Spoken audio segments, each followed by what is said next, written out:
All parties discussed are presumed innocent until proven guilty in a court of law. This analysis is based on publicly available case status and procedural facts. We do not accuse, we analyze the legal process. And please keep in mind, the content presented in this episode is for informational and educational purposes only. It is based on publicly available records, filings, and news reports. We are not attorneys, and nothing discussed here should be interpreted as legal advice or factual determination of guilt or innocence. All parties mentioned are presumed innocent until proven guilty in a court of law. Please sit back and enjoy the show. Practice on my YouTube. Yo, it's your boy MO3. Man, we're live. We're going down. I can't say that wet cash shit. Yo, what it is, man? It's your boy MO3 live in a Dallas Metro play. And if you're tuned in, then that shit whack in the bill. Hell no, fuck.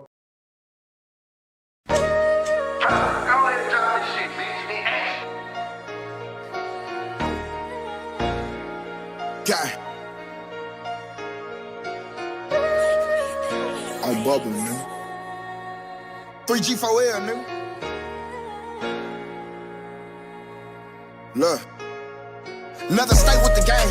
Got my foot in the sand. Don't mention me in none of your comments. Go pick up your man. Slide and don't say nothing. They go fuck on the bitch. All they know Fat's in jail, but they don't know what he did.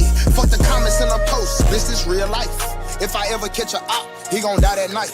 Bro be tryna tell me chill. No, I ain't living right. But he know I'm for the smoke, so don't believe the hype. If I got a step, then it is what it is. Balenciaga print. When I drop the little bitch, got it. Walk over him, and we won't say nothing. Fuck getting them touched, bitch, I'ma crush him. That's what I'm saying. Body bags, I'm corrupted by homicide. Stuck in war, I'm just tryna get you dropped in somebody. Telling the gang it's only us, don't let them in. We do it on taking back 3 on everybody and my friend. So I'm riding with this crime. Everybody ain't your friend. Everybody ain't your partner, so I've been putting my trust inside my chopper. It's only us, don't let them in. Do it on our own if we got. Lay in your bushes till the morning if we got to, yeah. 100 pounds, I broke them down, that's why I ran through them. And if a nigga want them problems, we gon' tend to him. I'm in the trenches, relaxed, chillin' with my feet up in my handgun. Niggas just be talking, but ain't saying nothing. I was taught to watch these niggas and keep it pistol. I be damned if I start laying with my nigga, even though I miss him. Niggas acting like bitches, I don't understand them, I don't get them. Got them straight out the trenches with some niggas that'll come kill. Remember when my granny told me I'm a man now? She seen a nigga go get it without no hand down. I'm a real nigga, hands down. Stay focused, ain't got time to be playing around. That's a spaceship you in, I can hear what they saying now. Good cushion and L, designer symbols all on my belts. Look in the mirror, boy, you good? Yeah, I'm just talking to myself. I just be thinking about the hood, like how I came up from there. And we ain't going back, no cross account, I promise, I swear. Yeah, I been going in early in the morning, stacking up this paper till this shit start getting boring. I kill you, that's a warning. My niggas be on it. All the fucking money got these bitches acting horny. Body bags, I'm corrupted by homicide. Stuck in war, I'm just tryna get you dropped in somebody. Telling the gang it's only us, don't let them in. We do it on taking back 3 on everybody and my friend. So I'm riding with this crime. Everybody ain't your friend. Everybody ain't your partner, so I've been putting my trust inside my chopper. It's only us, don't let them in. Do it on our own if we got. Lay in your bushes till the morning if we got to, yeah.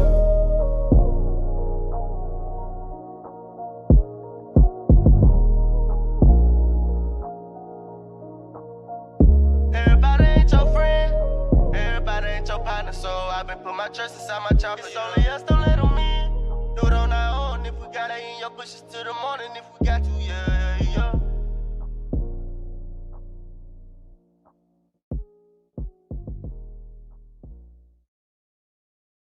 Is we in this bitch or are we in this bitch, man? Salute to everybody in the building, man. Yes, man, we are back on it, man. We took about a week or so off. Y'all know every once in a while, man, you know what I'm saying?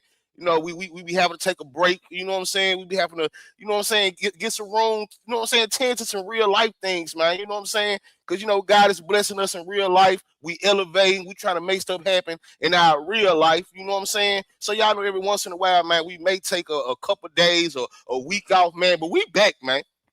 We back, man. I know since we've been gone, y'all barely been hearing about the trial. You know what I'm saying? Y'all probably ain't seen no paperwork breakdowns. Man, y'all ain't no telling what's been going on, man. But we got y'all, man. Y'all already know, man, when it comes to this trial, when it comes to this MO3 trial, man, Legal Chess got y'all family, man. You know what I'm saying? And y'all in for a treat today, man. Y'all are in for a treat today. Matter of fact, I'm gonna go ahead and tell y'all for the rest of this month, y'all are in for some treats, man. Y'all are in for some dope shows, some dope episodes, man. We got some new things coming into the Legal Chess fold, man. Y'all just stay seated, man. Stay rocking out with us, man. And we gonna give y'all what y'all want. We gonna give y'all what y'all want, man. We ain't here to do no narratives, man. We ain't here to do no bullshit, man. We here to break it down like a pound. You feel me? Salute to everybody in the building, man. You know what I'm saying? Salute to the fam. Shout out to the set. Look, man.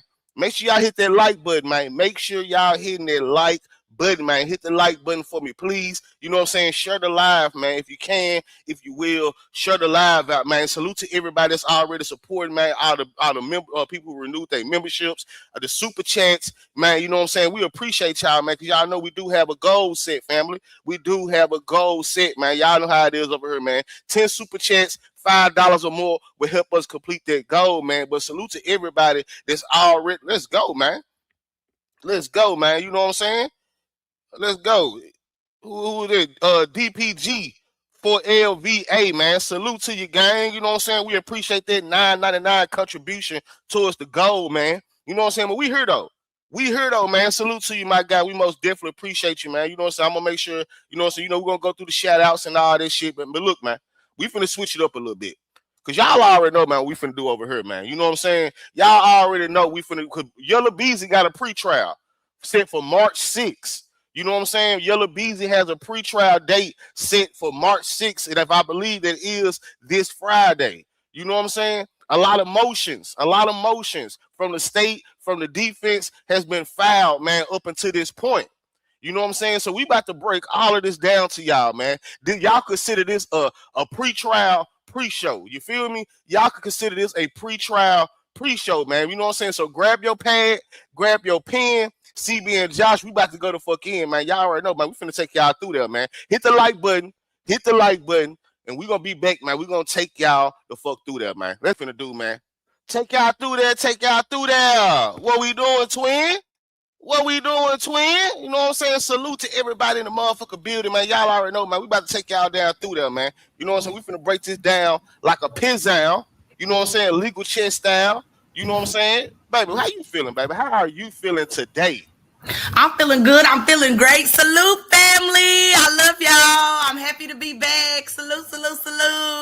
Let's go, man. Let's motherfucking go, man. Let me get to these shout outs, man. We're going to chop it up a little bit with y'all. You know what I'm saying? Then we most definitely going to start the show, man. So I want to run past y'all. Chat, family, I need y'all advice, man. You know what I'm saying?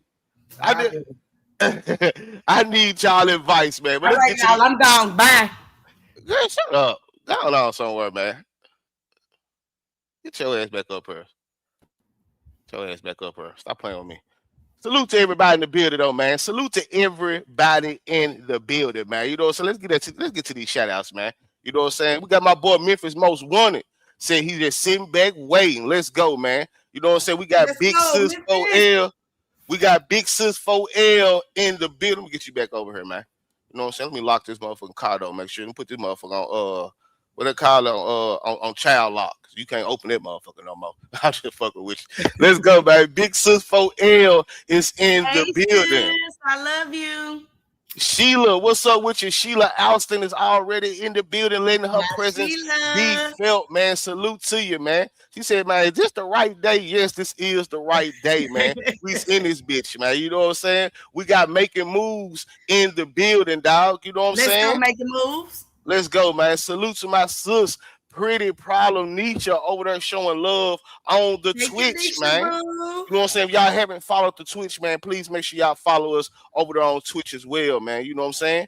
We got the good sis, the third chair to the legal chess. We got Adjusted Fate in the building, man. Let's go, man. You know what I'm saying? We got Phaedra in the building, man. Let's go. You know what I'm saying? Salute to Red Ball coming through with her $10 contribution, man. You know what I'm saying?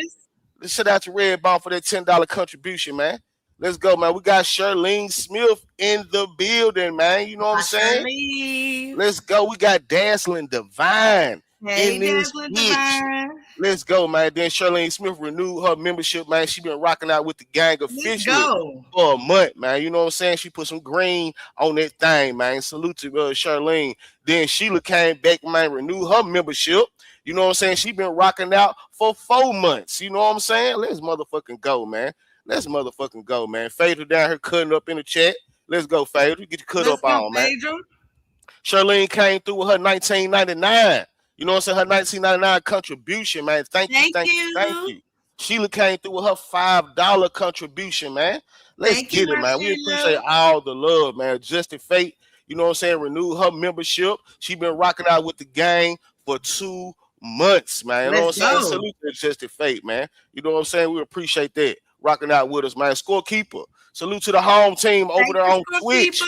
You know what I'm saying? Salute to the home team over there on Twitch, man. Rocking out, showing that love over there on Twitch, man. We appreciate you. You know what I'm saying? We got my boy, East Texas Pharaoh in the building, Pharaoh. Man. You know what I'm saying? Salute to East Texas in the building, man. You got my guy, Mr. Abney, came through and gifted that membership, man. I think Miss Beauty got that membership, man. So we appreciate you, Mr. Abney, for grabbing that, for gifting that membership, man. You know what I'm saying? Rocking out with us, man. You know what I'm saying? We appreciate you, gang. You know what I'm saying? We got my boy WD Savage. You know what I'm saying? Salute to the bro WD, man. That he came back, renew his membership, dog. You know what I'm saying? Renew his membership. Been rocking out for 3 months, man. But most definitely A1 since day one, man. You feel me? Hold on, let me scroll down. What's wrong with my thing? Hold on. Let me get right. I might have to go get my other phone too, because this phone here, I don't know what's wrong with my chat on this phone. But we good though. We good. We got Quee in the motherfucking building. You know what I'm saying? Salute to you, Quee. We got A1 since day one. Leisha motherfucking B in the building, man. What's up with you, gang? You know what I'm saying? Who else we got here, man? We got my boy King Tut in the building, man. You know what I'm saying? We got hold on, let me say this right. We got Map Ogo in the building, man. You know what I'm saying? Salute to your Map. Salute to your Map. You know what I'm saying?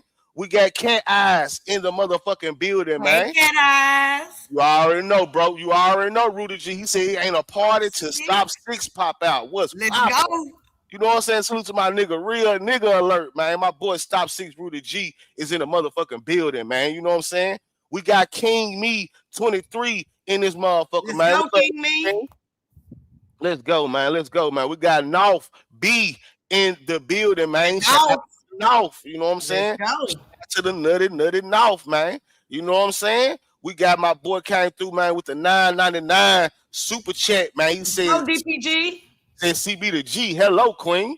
You know what I'm saying? Let's go, DPG, man.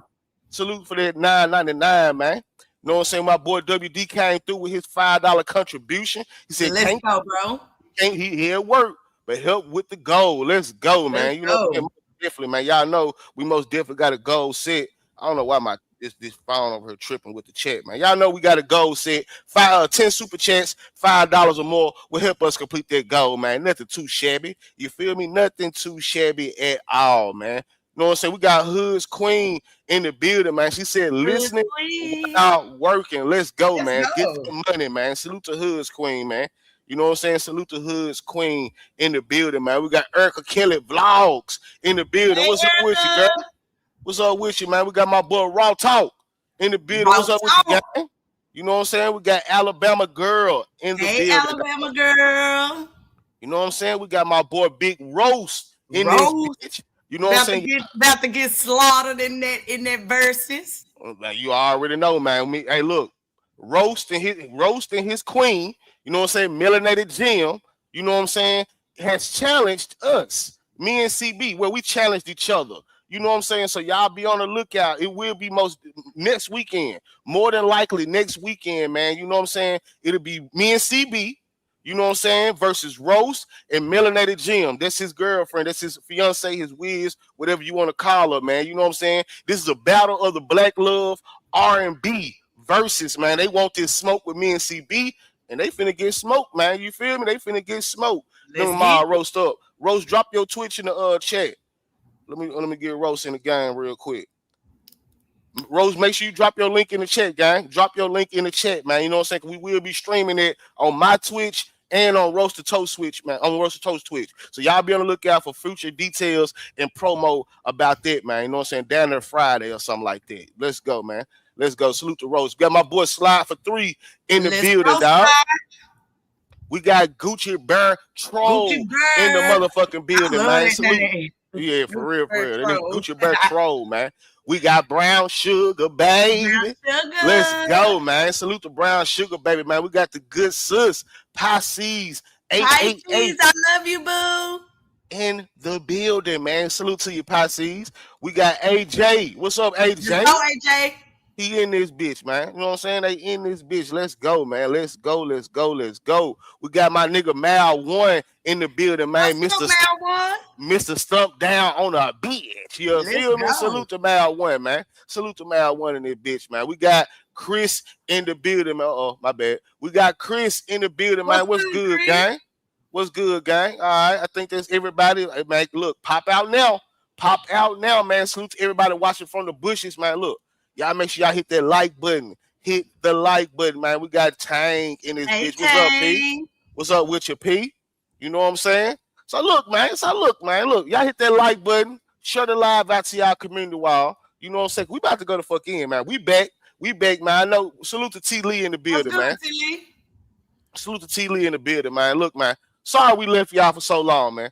You know what I'm saying? I know the MO3 content probably been a miss. Ain't no telling what's been going on, man. You know what I'm saying? But look, we back, man. We back with the information. We back getting ready for trial, which is looking like it's getting set to be in August, man.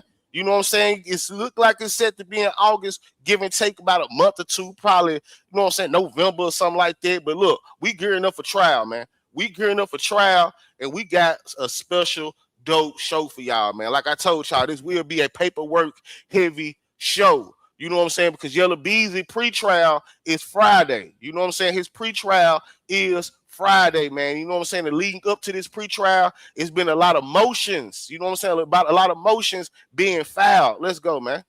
He said, my boy Stop 6 came through his $4.99 contribution. Let's go, Stop 6. He said, last night I seen the character trying to do what y'all do. What 3 say? Looking all goofy and shit. Hey, man. Like I said, hey, look, man. We humble, man. You know what I'm saying? We are very humble, man. You know what I'm saying? But, you know, we don't get into that, man. We let people do what they do. You know what I'm saying? People see what's going on, man. Like my boy B-Way said the other night, man. Sector full of ants, man. They like to eat away at what you got going on, man. We most definitely appreciate that $4.99 contribution. He came back with a nothing. You know what I'm saying? Let's go, Stop 6. Hold on, man. I think it's time to introduce this, man. Hold on, man. I think it's time for me to introduce. I told y'all, man, I had to get some for my fellas, man. I had to get some for my niggas, man. Shout out to Stop 6. Walked in, ill nigga alert. Let's go. Man, let me do it one more time, man. Walked in, ill nigga alert. I see what you did there. I see. Let's go, man. Okay. Let's go. Yeah, man. Salute to all the niggas, man. You know what I'm saying? Hold on. Let me get the women. Let me get the women in there, include my baby. Let's go. That's right, baby. That's what you do. Every time I hear that, I think of RoboCop. That's right, baby. That's what you do. Let's go. I like that. Yeah, man. You know, I told him, man. I ain't had no clip for my fellas, man. For the guys, man, to be showing love, man. The real men, the real fellas in the chat, man. Not just real niggas, because we real men first, you feel me? So salute to Stop 6, man, for their contribution. Salute to all the bros, man, be rocking out with the legal chest. And of course, salute to the beautiful ladies, man, the good sisters that be rocking out with legal chest, man, making sure that we stay afloat, whether it's by your positive energy, your contributions, whatever, man. All of it counts, man. You feel me? Salute to everybody coming in the building, man. Salute to everybody. Denise, I see you, Denise. Hey, Denise. You know what I'm saying? Salute to Denise, man. Outside Trey. Yeah, there we go. Northside Trey. What's good with you? What's good with your family? You know what I'm saying? But look, I need y'all advice, man. I need y'all advice. No, I'm not going to play it. Baby said, do not play that motherfucking song. You know what I'm saying? But a nigga didn't diss us over here in room 901, man. We don't give a fuck. We don't give a fuck. Say it with me, chat. We don't give a fuck. Say it, chat. We don't give a fuck. Hey, man. But we didn't got, I don't know if you want to call it a diss. He threw a bar. He threw a bar in there. You know what I'm saying? Quote unquote. He said, I don't fuck with room 901 because they said I'm slow. Now, baby, that may be a shot towards you. You know what I'm saying? I don't give a fuck. I don't give two fucks. Now, I ain't gonna lie to you because I didn't even hear it at first. You know what I'm saying? I was over at Big Reed chat. You know what I'm saying? I was over at Big Reed chat and I dropped down and Big Reed was like, hey, Josh, you know, Keyone. You know what I'm saying? He said, you know, Keyone might miss you in one of his raps. And I'm like, oh, boy, I started rubbing my hands like Birdman. You feel me? Like, oh, no, he didn't. Because y'all know I got bars too, man. You know what I'm saying? I don't rap like I used to, but I most definitely got bars. So I was getting ready to, man, to bar that boy the fuck up. You know what I'm saying? Bar him the fuck up. But then I went to go listen to it. Number one, the song trash. You know what I'm saying? Number one, the song is trash. All right? Get it out the way. It's trash. Look at Jazzy. Look at Jazzy. It's like his rap is cap. It ain't always y'all fault he's slow. Hey man. You know what I'm saying? Number one. Yeah, you over there read like Mr. Lawton and shit. She didn't put no always in there. My bad. He said his rap is cap. It ain't y'all fault he's slow. All right. Y'all hurt his feelings. All right, we ain't gonna do all that, man. You know what I'm saying? Just say she laughs so hard. But hey, look, I went back and listened to it. You know what I'm saying? I had to go down like, cause I didn't, you know what I'm saying? I've been out the loop. You know what I'm saying? I've really been out the loop with a lot of stuff. You know what I'm saying? So I had to go back and listen to it, man. You know what I'm saying? First of all, like I said, the song was trash, man. You know what I'm saying? God bless his little heart.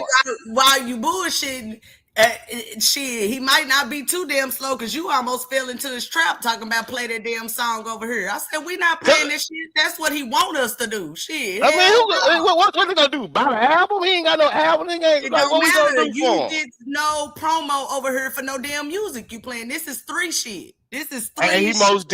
I most definitely heard a little diss in there towards 3 talk about I shoot a 3 or something like that. Then he rapping over the Yella Beezy and Trap Boy Free. That shit ain't getting no play over here. Hell no, this 3 shit. But he also took a shot at Mahel. You know what I'm saying? I guess he took a shot at Ratchet. You know what I'm saying? He went in on all the bloggers. You know what I'm saying? But the only bar that he shot towards our way was I don't fuck with Room 901 because they call me slow. And we don't give a fuck. How about that? So, babe, I'm not asking you. So, Chat, what do y'all think, man? Y'all think I should bar this nigga up? See, matter of fact, I'm not gonna do it. I ain't gonna do it over no one bar. We won't go. Hell no. You know, man, I'm quick. You know what I'm saying? I'm quick to, you know what I'm saying, jot something down real quick and send a few bars. You know what I'm saying? But I ain't gonna do it over no one bar. You know what I'm saying? This guy give me at least 8 of them motherfuckers for me to feel like I need to respond. Cause man, boy, I have fun barring that boy ass up. You know what I'm saying? Wrap circles around his little ass too. You know what I'm saying? But he gotta give me at least about 8 bars, dog. You know what I'm saying? If you want me to respond, if you want me to put pad to the pen and respond, you know what I'm saying, bro? You gotta give me at least 8 bars, dog. You know what I'm saying? At least 8 bars, man. At least 4 of them motherfuckers make me. You know what I'm saying? But damn, baby, he really fucked up about you. He is so. Hey, man. He fucking see. That's why he over there mad at you now. Denise, a little friendly rap battle won't hurt too much. Ain't gonna be no friendly about it. You know what I'm saying? Cause once I get in that mode, you know what I'm saying? Cause I come from that. You know what I'm saying? I come from that battle rap shit. And hey, look, I take the gloves off, cuz. That's why I said I ain't even gonna do it to him over that one little bar. Like, cause they really wanted this. Besides him saying he don't fuck with us, you know what I'm saying? Which is a lie. We don't give a fuck. He won love Legal Chess. You feel me? You know what I'm saying? He put a lot of respect on Legal Chess name, but CB, you hurt his feelings with that. Like, Keyone better go on with that bullshit. Keyone is a master manipulator. Keyone is a master manipulator. Let's go. Feelings wasn't hurt. That nigga be on here trying to gain some damn sympathy. No. Let's go, man. But look, so what y'all think, man? Y'all think I should bar this nigga up, man? What y'all think, family, man? If y'all tell me it's a go, get on this motherfucking head. On his head, I will be going, man. You know what I'm saying? He said, go ahead and make a guilty song for judgment. They do get life. You know what I'm saying? I most definitely probably rap over there live. You know what I'm saying? I most definitely rapping over that joint. Live. Slow walking guy. What's up, my guy? What's good, my guy, slow walking guy in the building, man. But nah, though, man. I just felt that to be hilarious, man. You know what I'm saying? I just felt that to be hilarious. Like I said, man, look, I can't do that over no one bar. You know what I'm saying? I feel like I'm too thirsty to man. Bahama Mama, what's up with you, Bahama Mama? You know what I'm saying? I feel like I'm being too thirsty just to write a whole diss song because a nigga sent one bar my way. If a nigga really want that smoke, now y'all pass the message to a nigga. I heard it. You know what I'm saying? I heard it. I don't fuck with legal chess. I don't fuck with Room 901 because they call me slow. Nigga, cool. But if you really want that smoke, nigga, give me 8 bars, dog. Give me 8 bars, dog, and I'm going to give you 32. On my mama. Give me 8 bars, nigga, and I'm going to give you 32. That's how we going to play that, man. But if you keep it at that one line, man, we cool, man. We everything all right. You know what I'm saying? I consider that you just expressing your emotions, expressing your feelings over what CB said. You know what I'm saying? She called you slow. You know what I'm saying? But other than that, man, I ain't responding to no one bar, man. Jerry, man, I want to give it to him so bad, but he only gave me 1 bar. I need 8. At least 8. I ain't asking for no whole song, my nigga. At least 8, nigga. Look, man, make me take the time out my day. Make me take the time of my day, man, to write, to record. Make me do that, man. Make me do that, nigga. Let's go. Make me do it. You know what I'm saying? I shoot shots at you and Mr. Long. Bow, bow, bow, bow, bow. Now, Mr. Lawton ain't say shit. Leave Mr. Lawton alone. I just got to, though. They in the same car together, man. You know how shit go. Shit, they in the same car together. Salute to Mr. Long, but hey, I already know. Shit, you shoot one, you gotta shoot the other. This is how I look at it, goddamn it. You know what I'm saying? Salute to Bahama Mama, man, for making her $5 contribution towards the goal, man. You know what I'm saying? Where we at on the goal, man? We need 2 more super chats, man, to complete this goal, man. You feel me? But yeah, man. But like I said, man, you know what I'm saying? Before I heard it, I was like, oh yeah, it's time to go the fuck in. But then I heard it, I was like, it ain't really nothing. You know what I'm saying? It ain't really nothing. You hear me, Raw Talk? Same call, they all get it. You hear me? Raw Talk, you ain't shit. What my boy said on Players Club, if anybody don't want to get killed, get the fuck out. You feel me?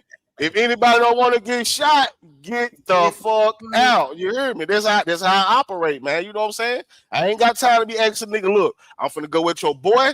I need you to sit. Nope. I ain't got time, because by that time, a nigga might didn't kill me already. You know what I'm saying? Niggas gotta look, shoot, and ask questions later, man. You know what I'm saying? Salute to AB, my motherfucking G in the building, man. Salute to you, gang. Salute, sis. But yeah, man, I ain't gonna send no shots his way, man. You know what I'm saying? Bless his little hard. Bless his little itty bitty hard, man. You know what I'm saying? You know, he said he don't fuck with us because we called him slow. You know what I'm saying? It's all good, man. It's all good. Ain't no hatred towards this way. Have a little fun with it. But it ain't no smoke unless a nigga give me more than, man, 8 bars or more. Then you gonna get the smoke you looking for, man. You hear me? And plus, nigga, I might go in for 3. You hear me? Because I don't like you cuz over there, them little subliminals. You shooting at MO3, my nigga. You talk about, I shoot a 3 and all this other shit. Nigga, no, you won't. Well, yes, you did. Yes, you did.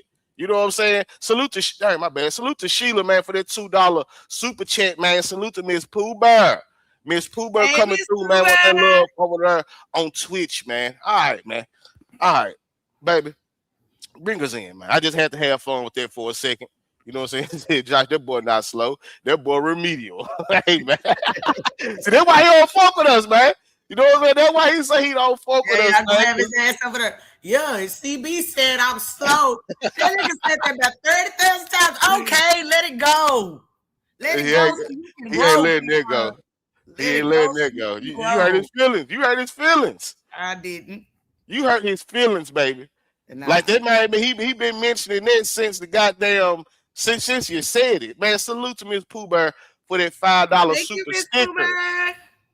You know what I'm saying? Salute to Miss Pooh Bear, man, for that $5 super sticker, man. You know what I'm saying? Now, super chat would help us complete that goal, but unfortunately, I don't know why YouTube play like that, but they don't allow super stickers to go towards the goal, man. She went to the super chat, and she just didn't put a chat in it. She She number 9. Okay. So, okay. Yeah. Oh, she number 9. My bad. Uh-huh. Let me put some respect on it. Salute to Miss And Pooh Bear, man. AB just Let's completed it. motherfucking go. Let's go, man.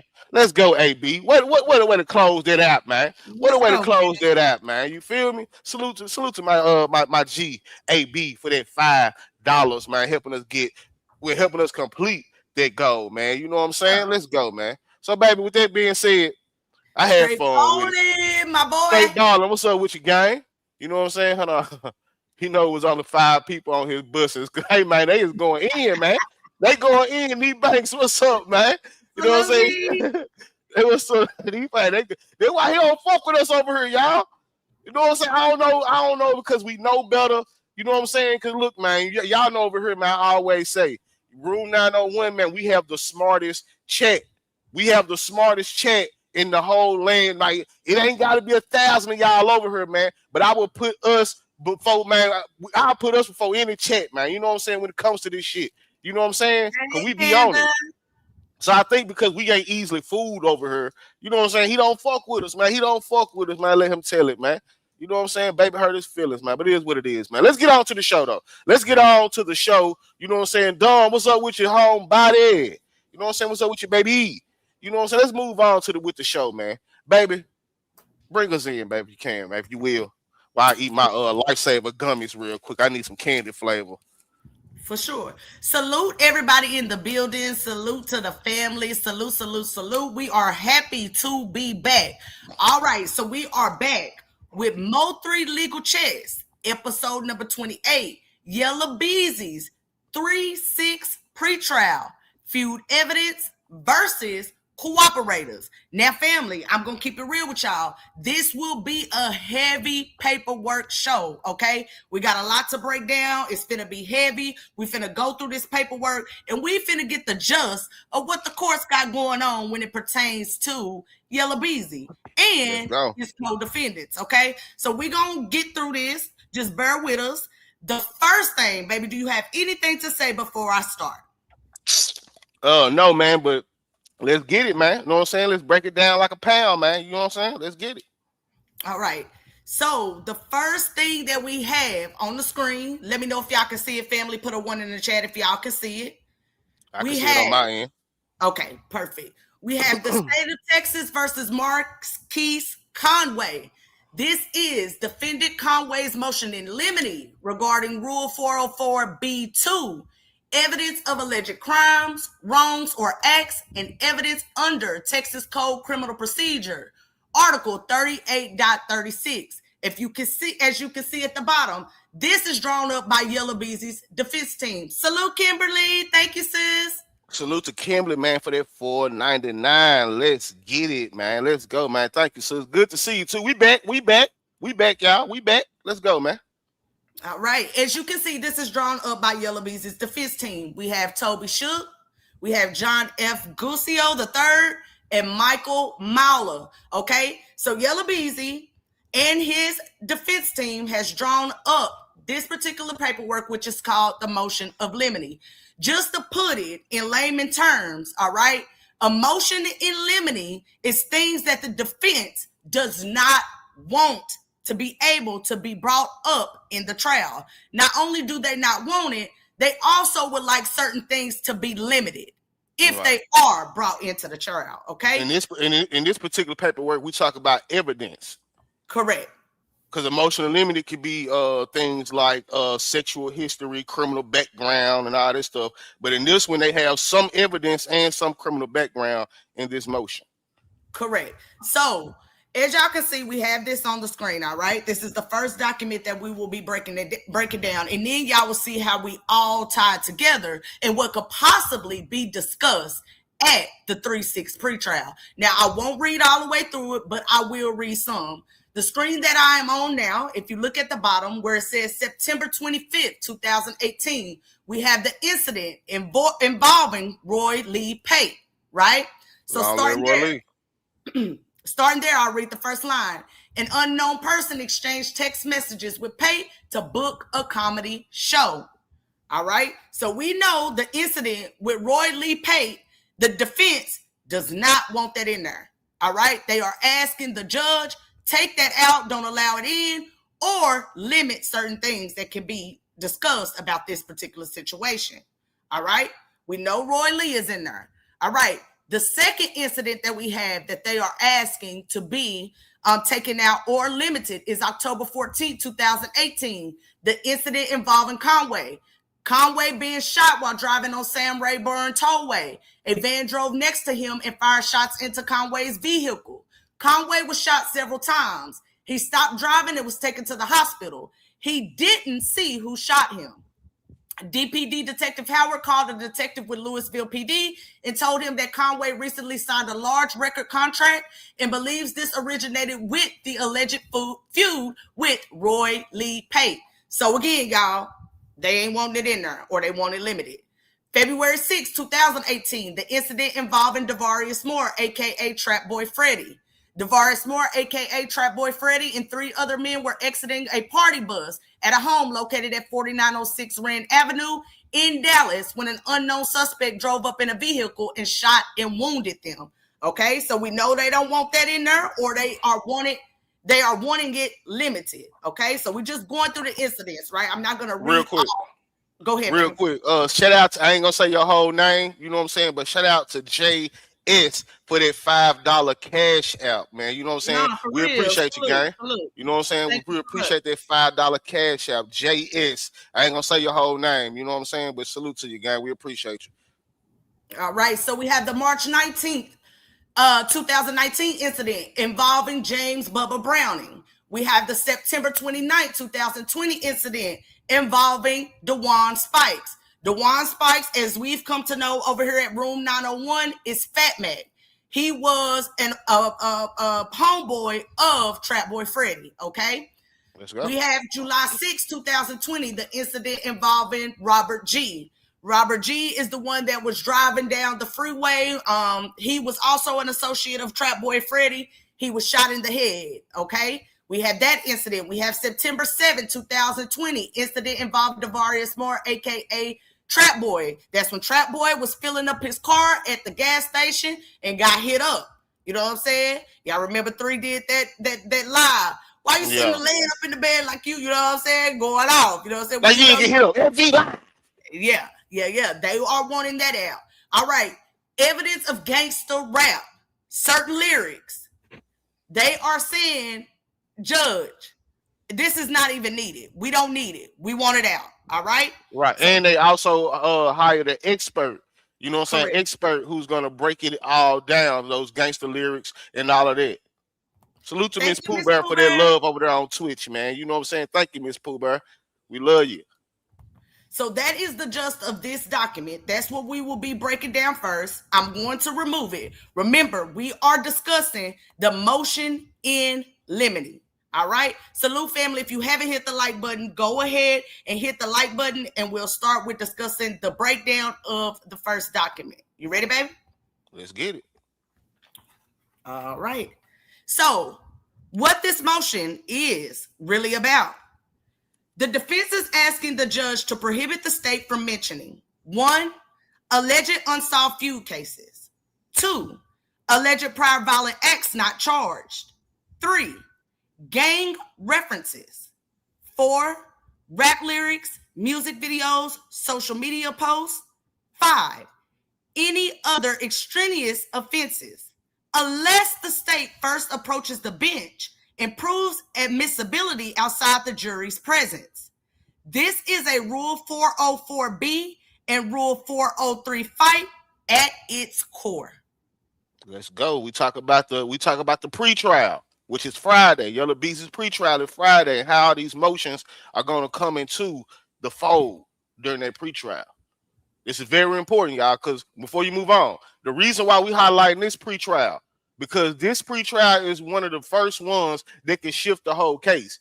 Based on how the judge break that rule on these documents, on these motions, it can shift the whole case. And we're going to get into that soon. I just want to let y'all know that. Salute to Jerry, man. We appreciate you, gang. All right. What the defense argues at pretrial, here's the core position. This is a murder for hire case, not a rap war documentary. They'll argue the state is trying to convict based on character and reputation. Gangster rap is artistic expression, not a confession. Feud timeline is a prejudicial narrative building. The jury will be emotionally inflamed. The danger of unfair prejudice substantially outweighs probative value. Rule 403.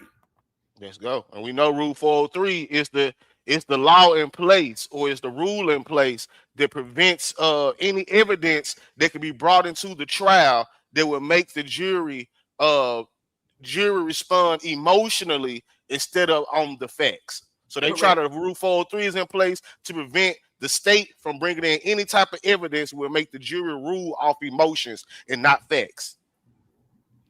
All right. The defense will say the state wants to try Beezy for being a gang member and rapper, not for the charged offense. They will likely push hard on free speech concerns, artistic exaggeration, stereotype bias, the danger of jurors interpreting lyrics literally. They want strict limine order, bench conferences required before mention, and possibly a full 404B hearing before trial. Let's go. What's up, Panda? Panda. What the state argues at pretrial, the state will not frame it as character evidence. They will say, this is motive evidence. This is relationship evidence. This is state of mind. This explains the why. Their core argument. Without Feud evidence, the jury will not understand the motive. Article 38.36, relationship facts surrounding the killing. 404B, exceptions, motive, intent, identity, plan. Let's go. They'll argue the Feud timeline shows escalation. The music and post reflect animosity. The animosity supports motive. Motive makes the remuneration theory logical. They will say, we're not offering this to prove he's a bad person. We're offering it to prove why this happened. So and boom. If y'all can remember, okay, go ahead. No, but go ahead, babe. Go ahead, wait, please. No, I was just gonna remind them, if y'all can remember, we discussed that, right? We did discuss that the state is not bringing this in for character for Yella Beezy. That's not why they're bringing it in. They're bringing it in because it is conducive to the motive of how things started, what happened, to be able to explain why the remuneration theory happened, right? So we discussed this, that they would be able to explain it to the judge, that judge, we need all this. Without it, we cannot prove our motive. Go ahead, baby.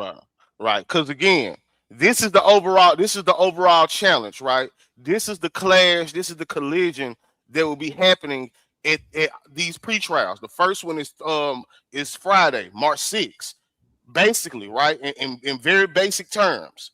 Yella Beezy and his defense, they want to pigeonhole this trial to did Yella Beezy pay Keyone White to kill MO3. But the state on the other end, they want to broaden it a little bit. They want to add the context to prove the motive and the money. Because without the motive, the money, it looks like, okay, this could be anything. But once you add the motive context, which would be the Feud timeline and other documents we're gonna get into, they ask the motive, the narrative, the relationship evidence, how everything led up to the day the murder for hire took place. So again, Yella Beezy and them side wanted to be basic. Hey, did Yella Beezy pay Keyone to unalive MO3? If this what they are, that's what they want. So they want to rule out basically everything that don't have to do with that. But the state on the other end, they trying to add in all this context, all this Feud timeline, all these other things that can help build the motive and the narrative, so they can show the jury how they led up to the murder for hire. Salute to Virgo in the building. Virgo sis. Y'all make sure y'all hit that like button for us, family. Let's go, baby. All right. So what the judge is really deciding at this hearing, the judge is balancing three things. Number one, is it relevant? Number two, is it more probative than prejudicial? Number three, does it risk many trials on side issues? The judge is not deciding guilt. The judge is deciding What guardrails will exist at trial? Let's go. So the judge is not deciding guilt now. Let's keep that in mind. The judge's job is to say, okay, these things will either be brought in, they be brought in on a limited basis, or not brought in at all. That's it. All right. So let's go through the likely ruling scenarios. We'll start with scenario 1. Limine granted. Procedural win for the defense. The judge says, state must approach before mentioning feud, rap, or gang. No references during voir dire without ruling. 404B hearing required outside juries present. This does not mean exclusion. It just slows the state down. What is the legal chess impact? The defense buys time. The state must show its hand early. The defense can prepare targeted objections. So basically, the limine granted. If the limine is granted, that means because this particular motion in limine comes from the defense. So if they limine is granted, that means that none of that stuff gets to be brought into the trial. All right, which will be a procedural win. Without the state approaching the bench first. So that's why they say the state is slowed down, because it might be something, instead of the state being able to go ahead with what they want to ask or what they want to throw in there, they may have to, she could make it to where, hey, you got to approach the bench first before you even bring this in. So the state would have to say, Judge, may I approach the bench? They both go up there, discuss certain things, and the judge then rules, okay, go ahead. You know what I mean? So that's where that comes in at. Oak Cliff Mike said not relevant is what the judge will rule. Okay, all right. We hear you. I hear you. All right. Scenario 2, a partial grant. This is most likely. And remember, Room 901 said it here first. The judge says specific songs and posts may be admissible. Broad gangster lifestyle narrative is not. Timeline evidence allowed, but it is limited. Judge trims the edges, but keeps the core feud narrative. What is the legal chess impact? The state gets to keep the motive story. The defense gets narrower battlefield. We are predicting here that is what will happen at this hearing. The judge will partially grant. Which is like a 50-50 split. You know what I'm saying? I'll say a balanced split. You know what I'm saying? What's up, Rob? Salute, Rob. Y'all make sure y'all hit that like button for us, please. Let's go. And again, y'all, we'll talk about the motion in limine. You know what I'm saying? You want to pull up that paperwork one more time? Yes, I can. So we can make sure, you know what I'm saying, new people coming in, they can follow us. We'll talk about the motion in limine. Y'all remember this. This is what we breaking down for the first step on and how this will come into the pretrial. All right, the motion in limine with Yella Beezy defense wrote this motion in limine, trying to strike out certain timeline evidence, certain background evidence, and whoop-de-doo. All right. Scenario 3, motion largely denied. This gives state momentum, all right? The judge rules feud evidence admissible. The music is admissible without limiting instruction. Gang references admissible if tied to motive and relationship. This gives the state narrative power. What is the legal chess impact? Trial becomes about culture, gang hierarchy rivalry. Judge hears Crips, GRC, retaliation, etc. Emotional component increases. I highly doubt that this will be the scenario. And the reason why I say that is because certain things I just don't think that the judge will allow in there. Certain things are not conducive to the trial. You know what I mean? That the state is trying to bring in. And I think the judge will agree with that. You know what I'm saying? If anything, I think that the judge will partially grant the motion in limine. I don't think that they will grant, that she will totally deny the defense's motion in limine in all, where the state just introduce everything. Okay. This is what I believe. I believe that the judge will side mostly on behalf of the state, but with special instructions. Okay. Like they would tell the jury, look, this evidence is not to prove guilt. This evidence is not to do this, then the third. This is just background narrative. All right, this is for context, motive, and background narrative. I think it'll be limited, like the thing said. I think it'll be limited with instructions. Okay, that's a good one. So, the quiet strategic implication. This motion is not about lyrics. It is about whether the state can frame the entire trial as a gang war retaliation case. That's important, family. Listen what I said. This motion is not about lyrics. It is about whether the state can frame the entire trial as a gang war retaliation case. If the judge limits Feud evidence, the state must lean heavily on money trail and cooperators. If the judge allows the Feud narrative, the remuneration theory feels less random and more retaliatory. This is narrative control. So right now, they are fighting for the narrative, y'all. Salute, LX. Right. They are fighting for the narrative, okay? The state wants their narrative, right? Which is gang war retaliation, right? And the defense is trying to block that out. They saying, hey, forget all that. We don't care about all that. Did Yella Beezy pay Keyone White to kill MO3? That's it. But the judge understand how these cases go. So I don't think the judge would deprive the state from building their motive. Okay. You just can't get too crazy with it. You know what I'm saying? Build your motive, but allow everything to be relevant to the remuneration. You just can't come just throwing a whole bunch of stuff at the wall. You know what I'm saying? And confusing the jury or even getting the jury to react emotionally. If your motive and your narrative, if your motive narrative is logical and is relevant to the remuneration, then hey, bring it in. That's why I say it'll be limited with instructions. Some of that stuff, no. Most of it, yes, with instructions. If it's relevant to the murder for remuneration. Because it's gonna be hard, even with the GRC thing. You gotta think about it. Yella Beezy, GRC, Keyone, GRC, Devin Brown, GRC, Jerry Johnson with a question mark, GRC. So we know for a fact that gotta come into the fold some way, somehow. You know what I'm saying? All right, let's get it.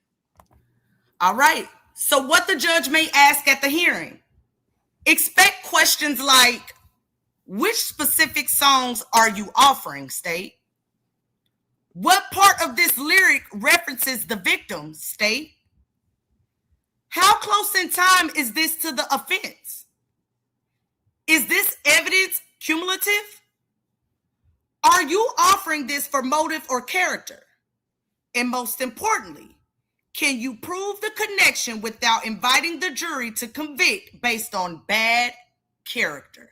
That's the big question right there. That is the big question. Because again, the rule 403 is in place to prevent the jury from ruling on anything outside of the facts. You can't rule on bad character evidence. You can't rule on emotions, inflammatory statements, none of that. That's why that rule 403 is in place. So anything that doesn't fit the rule 403, the judge would likely throw out. But I ain't mad at the state for dropping the kitchen sink in that document. You know what I'm saying? For putting everything in there and then, you know what I'm saying, narrowing down, taking out some of the fat, trimming the fat as they go. But if I was to state, I would most definitely put everything in there as well. Big Ben, what it do, my guy? King LX, what's up, P? All right. So how does this affect the March 6th pretrial strategically? If the judge rules tightly, the state may adjust witness order. The state may narrow its theory. The defense gains confidence. If the judge rules broadly, the defense may consider filing motion to reconsider, interlocutory writ, which is rare, enhanced jury instruction request. It also affects the plea leverage because once the Feud narrative is allowed in, the emotional temperature of trial rises. And I can see that. And that's why we're saying this is one of the many, by far, March 6th, this pretrial is one of the realest pretrials that we probably would come across in this MO3 trial. That's why we are doing a little breakdown of it, because shit is getting real. Because at the end of this, y'all already know that we talked about the 824 special setting, which is the judge saying, look, state defense, get ready for trial. This will be resolved. All right. So the judge ain't taking it easy no more with the continuances and all of this stuff, unless something come in that really warrants it. So the judge is setting up for 824. Not saying the trial gonna be on 824, but for 824, be ready. So therefore, this pretrial, March 6th, is the pretrial that can shift this whole thing. Because if none of this evidence, none of this context get brought in, then shit, the state got a whole different fight on their hands. But let's say it do get brought in, and Yella Beezy know all this get brought in. Now Yella Beezy probably won't consider taking a plea deal. Correct. It could affect the plea leverage. Correct. It most definitely could. Now, it did say that the defense may consider filing, which is very rare, an interlocutory writ. And I want to break that down for the people. You know what I'm saying? I don't like just going past stuff, right? In simple terms, right? It's when a party says the judge made a decision that needs to be reviewed right now, not after trial is over, right? So basically, they make a writ request to a higher court to review a ruling from a lower court before the case is finished. Right. But this very rare though, right? It's rare. It's rare. Okay. It's rare. Okay. All right. So what is the big picture? This motion is a gatekeeper. We're speaking about the motion in limine. It determines whether trial is A, did he pay for a hit? Or B, was this the climax of a gang feud? And the difference changes jury psychology significantly. Let's go. And I agree with that. Me too, because we all know now, I'm not saying the state do or don't, but let's just play hypothetically, right? If the state got some evidence as far as the money go, but it's not hardcore, like proven beyond reasonable doubt evidence, they need a strong narrative, a strong motive. Correct. You know what I'm saying? So again, this could shape everything, and this is the overall argument for the pretrial. Did Yella Beezy pay for the hit? You know what I'm saying? That's what the defense wants to be. They want to pigeonhole it to the Yella Beezy pay for the hit. The state wants the narrative and the context to lead up to be able to say, no, this remuneration, this paying for the hit was the climax of everything that we just showed y'all. Correct. All right. So moving forward in the next portion of the show, the next document that we're going to go through, and remember, y'all, this is a paperwork heavy show. We're going through these documents, and then we're going to show y'all how it all ties in together, right, gearing up for this 3-6 pretrial that Yella Beezy is having on Friday. Okay.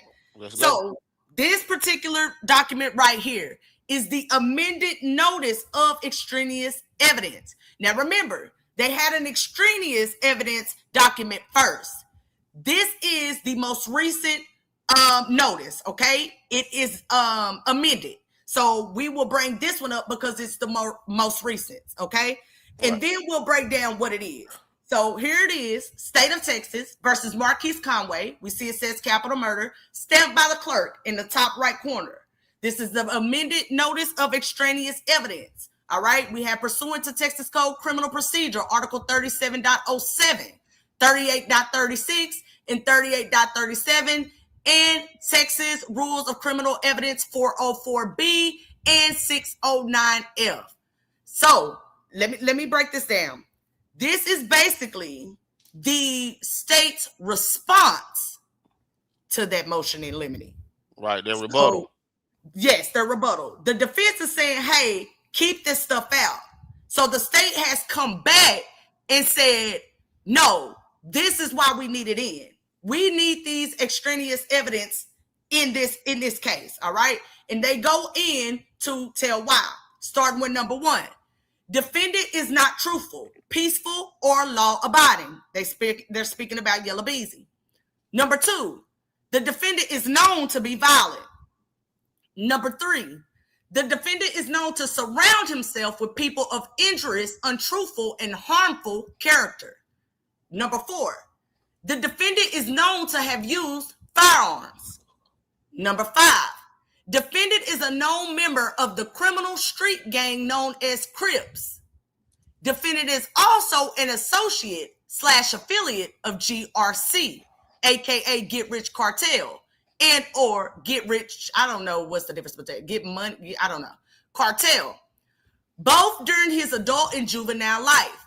Defendant used online media platforms such as Facebook, Instagram, YouTube, etc. to promote his gang affiliation and gang lifestyle.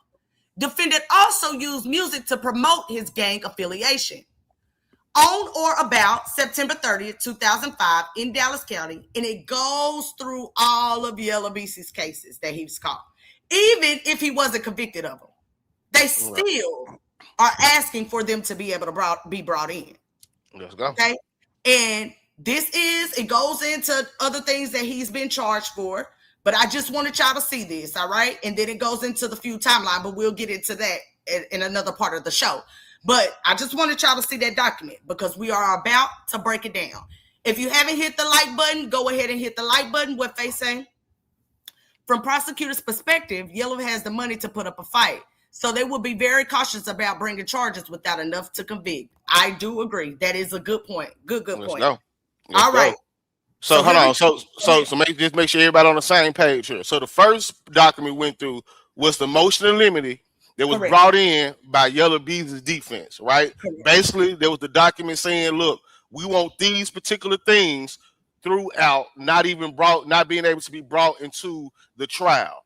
Now, this document is the state's rebuttal. The document CB just went through, the extraneous evidence. That is the document brought in by the state, which is more detailed background from Yella Beezy, and it also provided the Feud timeline within their document. They lined everything up to make it make sense to the judge. All right, and there is their rebuttal to the first document we showed y'all. So, baby, how does this play out in the pretrial? I'll go ahead and let you know. So, what this document actually does, the state is formally telling the defense and the court, we may introduce evidence that defendant is known to be violent. Defendant has used firearms. Defendant is affiliated with the Crips and GRC. Defendant used music and social media to promote that identity. There is a documented Feud timeline. There are also prior cases and incidents connected to this feud. This particular notice exists so the defense cannot later argue surprise. Let's go. All right. So why this matters at the 3-6 pretrial? At the March 6th hearing, this document becomes the state's shield.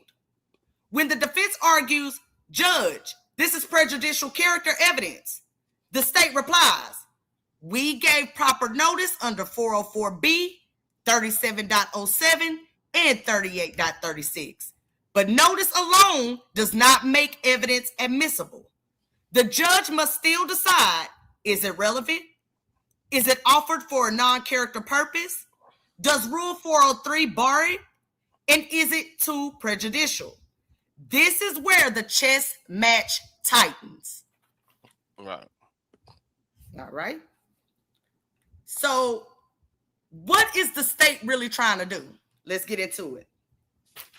This document shows the prosecution is not planning in a narrow case. They are planning a contextual case. Instead of Beezy withdrew money and someone got killed, they want years-long escalating gang feud culminated in paid retaliation.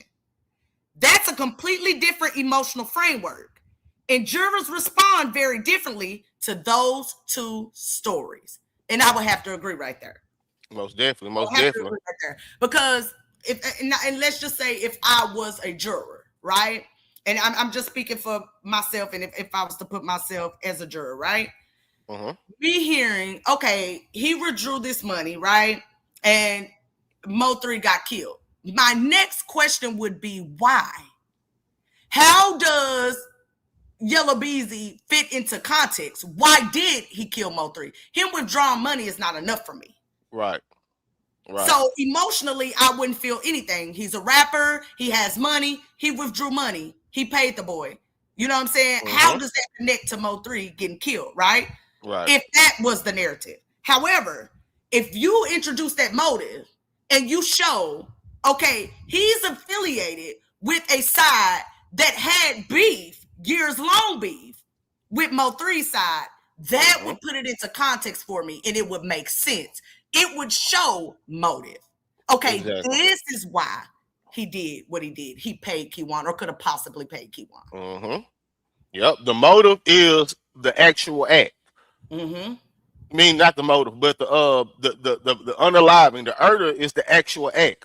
The motive is the why this would take place. And you got to remember, y'all, this is supposed to be now, quote unquote, being brought before a jury that don't know nothing about none of this stuff. You know what I'm saying? Of course, we've been here for years. You know what I'm saying? So our mind can be a little bit cloudy. You know what I'm saying? We already have our preconceived notions and all this stuff. We already know a bunch of stuff about this. But you got to put yourself in a position of a juror who don't know nothing about none of this. Don't know nothing about no Roy Lee. Don't know nothing about no Bubba. Don't know nothing about Yella Beezy getting hit up on the tollway. No, none of this music. None of that. For them, they need the motive. Now, the question is, how much of this motive is going to be able to be brought in? Is some of this stuff irrelevant? You know what I'm saying? Is some of this stuff just to make him look like a bad person? That's the question. But the motive, I don't see the judge ruling anything that's not going to allow the state to be able to provide a solid motive. Correct. So let's go through the key strategic elements in this notice. And we're speaking about the amended notice of extraneous evidence, okay?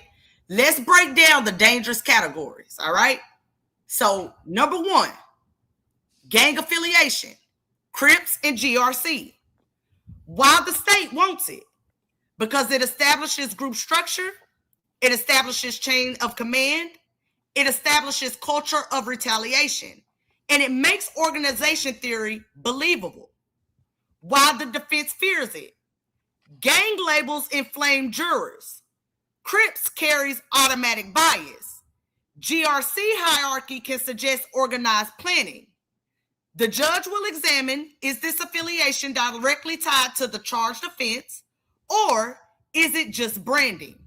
If allowed, this becomes foundational narrative evidence. So hold on. So there's one about the gang affiliation again. I'm going to do this real quick. Again, I can see this coming in limited with instructions because everybody tied to this is GRC. Now the Crips, that's a different, but GRC most definitely, because this is again Yella Beezy, GRC, Keywan White, GRC, Devin Brown, GRC, Jerry Johnson, question mark, GRC. You know what I'm saying? Even a state witness, Jose Bodega, GRC. So to me, GRC has to be brought in, even if it's limited with instructions. And I would have to agree with that. I could see the judge saying, hey, we ain't bringing the Crips in. Like, that's too much. But I could definitely see the judge allowing, with instructions, GRC, certain things to be mentioned. I can see that. All right. Number two, prior violent conduct, firearm use. This is classic 404B territory. The state will argue, shows familiarity with violence, shows intent, shows absence of mistake. The defense will argue pure propensity evidence. He's violent, so he did it, reasoning. Unfair prejudice outweighs probative value. This is where Rule 403 balancing becomes critical. If admitted broadly, the jury hears he has done violent things before. That shifts psychology significantly. And I could see them allow some of his prior violence. Now, I'm going to tell you what I don't see them allowing in. And that's anything that he has not been convicted of. I don't see the judge allowing that in. There's going to be a challenge. Yeah, even if he was, even if Yella Beezy was charged with it, if he wasn't convicted of it, I don't see the judge saying yeah, we can bring that in. You know what I mean? I just don't see Right. it. What's your thoughts? I don't see where it's relevant. You know what I'm saying? Okay. Because he is in the state of Texas. This is a open gun, you know what I'm saying, open carry state. You know what I'm saying? He is a rapper and things of that nature. You know what I'm saying? So him having a gun, if I was to take what I know out of this, him having a gun doesn't prove anything for me. It'll only be painting a picture of him that I don't think is relevant to this case. I agree. I do. You know what I'm saying? Him having gun charges or got in trouble with some guns, they don't really mean nothing to me personally. But I'm not a lawyer. You know what I'm saying? Yeah. I'm not a lawyer. But like I said in the previous episodes, sometimes you got to give up some things to get some things. Now they may just be they might have just threw the kitchen sink into the document. Then they're gonna trim the fat out after the pretrial. So some of this stuff, they like, hey, we're gonna take a chance. If they let it in, they let it in. If not, we already know the backup plan. We got a plan B and plan C. So I think this first document, they just throwing it into the kitchen sink and trying to see what all they can get in there. But I'm pretty sure they already have a good understanding of what may be admissible and what may not be. I agree. And those one of the things right there that I'm kind of like, I don't know. The prior gun charges, I don't know. I don't know about that. Yeah, I'm up in the air with that too. I don't see how it relates to the case. All right. So number 3, the Feud timeline from 2017 to 2020 escalation. All right. Now, should I show it first, baby? Mm-hmm. Okay. All right. So, because to me, this is the most important. This is the most important. I don't know, because again, I'm not a lawyer. Not anything close to it. Hold on, let me read this from Fate. okay. She said, reminder, motive is a requirement in capital murder cases. And that is why the state is pushing so hard to keep as much as possible on the table. And I repeat, motive is a requirement in capital murder cases. Let's go, Fate. That's why you are the third chair to this legal chess thing. You know what I'm saying? We appreciate that most definitely. But this is the most important thing, the most important contextual evidence, right, that the state would really, really need in order to build the motive. Thanks. Right? It's this Feud timeline that CB about to go through. Now, everything else, the GRC shit, the firearm, prior charges, I ain't gonna say the lyrics, but the prior charges, all this stuff, that's whatever. But this right here is the hook, line, sinker. This timeline, because this is how it shows to become. This is how the state can prove that this is not just an isolated random situation. Mm-hmm. They can prove through this timeline it escalated from point A down to November 11, 2020, and even with some things happening after November 11, 2020. Facts. So let's go through the timeline, baby. All right. So we have the timeline that the state is introducing to the court. They're saying, hey, this is what we plan on using. Okay. Now, I wanted to make a point before I get into this. We said that, hey, we can see the judge allowing the GRC information, right? And not the Crips, right? Mm-hmm. I could see, based off this timeline, why the state would introduce. Because not only was Yella Beezy affiliated with GRC, GRC also came out with music, right? Right. That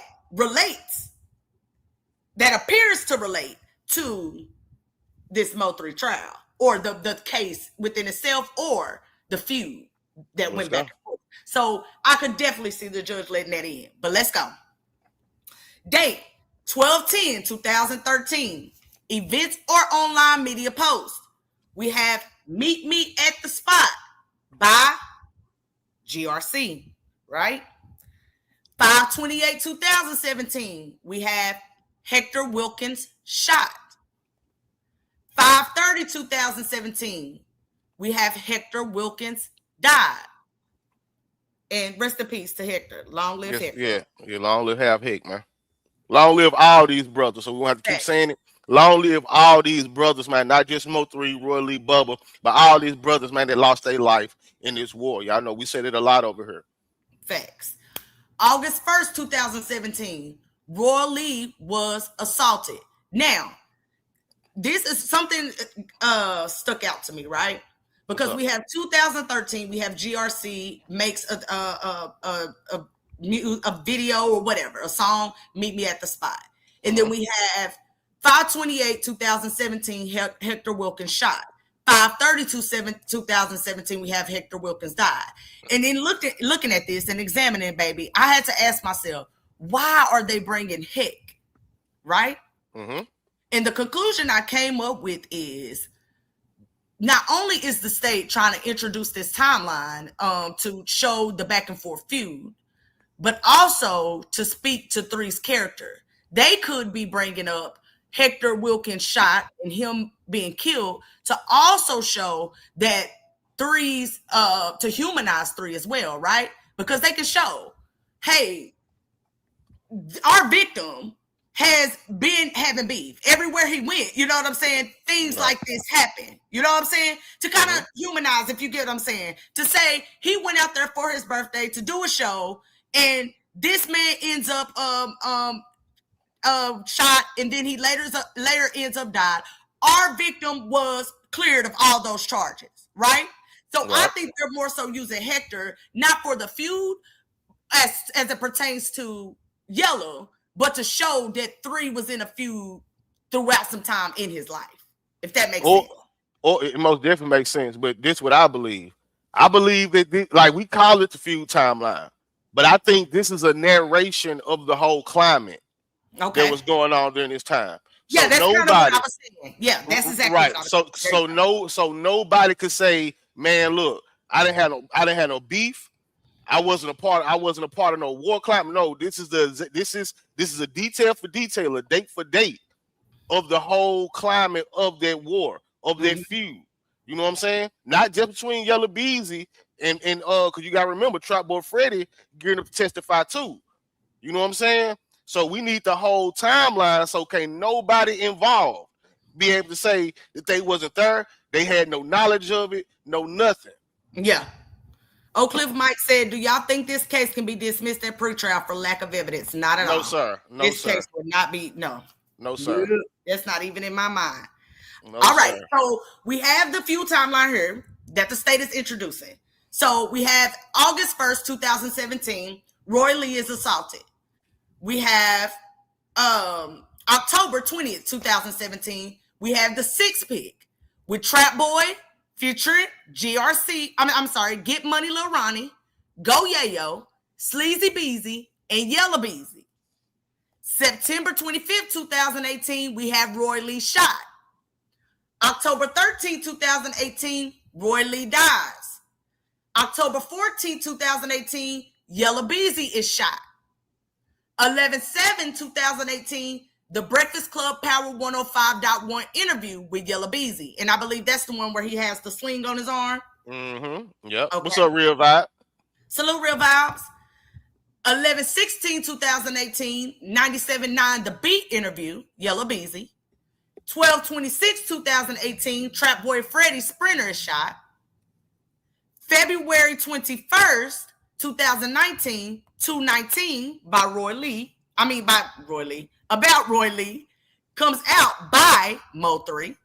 So we had that February 21st, 2019.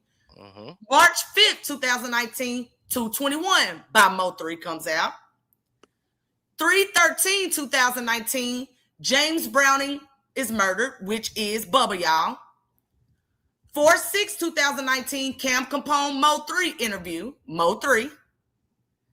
July 27, 2019, the Unruly Citizens concert, Yella Beezy and Mo3. That's where Mo3 was arrested, right? Where he explains that Yella Beezy told the people he didn't want him there. He didn't want to be in the same vicinity of him. The Frisco incident. The Frisco incident. At the Dallas Stadium. Correct. 7/28/2019, IG Live about Frisco, Mo3. 7/28/2019, IG Live about Frisco. Did I say that already? Mo3. Okay. 7/28/2019, the All-Star Magazine repost of Yella Beezy's Instagram Live. Yella Beezy. 7/30/2019, we have Let Me Find Out by Mo3. 8/7/2019, the Yella Beezy interview with DJ Vlad. 9/28/2019, IBF welterweight fight in LA. 9/29, 2019, we have Fat Mac murdered. Go ahead, baby. No, pause. Now, what was the date of that boxing match? The That IBL? boxing match was that they have on here is 9/28, 2019. And then what's the next date with Fat Mac? Fat Mac dies the next day, 9/29, 2019. I wonder what happened, man. For the life of me, I wonder what happened at that fight. Didn't you ask Rain?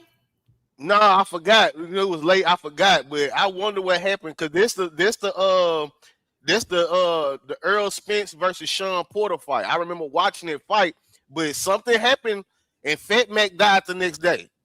And remember, you know what I'm saying? Not saying Yella Beezy did or nothing like that, but word around the streets is, I hate to say that, but word around the streets is Yella Beezy and Fat Mac was into it. Now, I'm not saying by far that Yella Beezy did it. Yeah. You know what I'm saying? But something happened at that fight, man. Something happened at that fight, man. But we can move on. All right. 10/18, 2019, we have Guardian Angel by Trap Boy Freddy. 12/13, 2019, we have Love I Had by MO3. 1/26, 2020, we have Rainwater Assaulted at V Live. 2/20, 2020, we have Rainwater V Live Civil Suit File. 2/25, 2020, we have Keep It in the Streets by Yella Beezy. 4/27, 2020, we have Lil Mexico by Mo3. 5/8, 2020, we have On Your Head, Yella Beezy and Trap Boy Freddy. 5/15, 2020, Rajah Robinson is killed, which is Dro. Yep. 6/17, 2020, Harder Than Yours, Jose Bodega. 6/23, 2020, I Am the Truth by Mo3. 7/6, 2020, Robert G is shot. 9/7, 2020, Trap Boy Freddy is shot. All right, now pay attention to this timeline because that always gets me. Trap Boy Freddy shot September 7th, 2020, and then 3 dies a couple months later. All this went on, but it's just crazy. 9/19, 2020, the V Live shooting in Houston. 9/26, 2020, First Day Out, Benzo Bling, which is Kiwan. Slow Keo. Slow Keo. My bad, man. We have Rubber Bands with Trap Boy Freddy. Hold on, let me go. What? We can't hear you. I had to go on mute, man, because I didn't want to laugh too much there. We can't hear you. My bad, man. I was over here laughing, man. What you just said, but I ain't gonna repeat it though. All right. 10/31, 2020. Circuit TV, Yella Beezy's Live, Ava Center with Kiwan. Yella Beezy and Kiwan White. 11/11, 2020, Mo3 is murdered. Yeah. All right. 11/11, 2020. What else happens? Trap Boy Freddy IG post, and we know those IG posts where he's on the freeway. You know, he did a lot that day. He celebrated that whole day, basically. He did. He celebrated that whole day. 11/11, 2020, Yella Beezy drops Take 3. All right. And then it goes into 11/14, Boosie shot, and then it goes into music that was released by Yella Beezy, Jose Bodega, and 3 after all of that has happened. So that is after 3 got killed.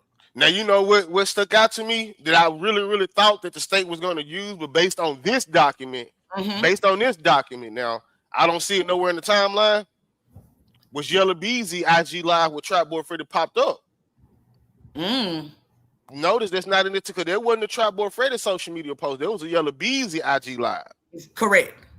So I find it very funny that they didn't put that in there. I wonder why. I don't know. All right, so let's break it all down, man. Let's break down this Feud timeline, man. Let's go. All right, number 3, the Feud timeline, 2017 to 2020 escalation. This is arguably the most powerful part. The state is constructing an ongoing rivalry, public exchanges, escalated hostility, culmination in the charged offense. This allows them to argue this didn't happen in a vacuum.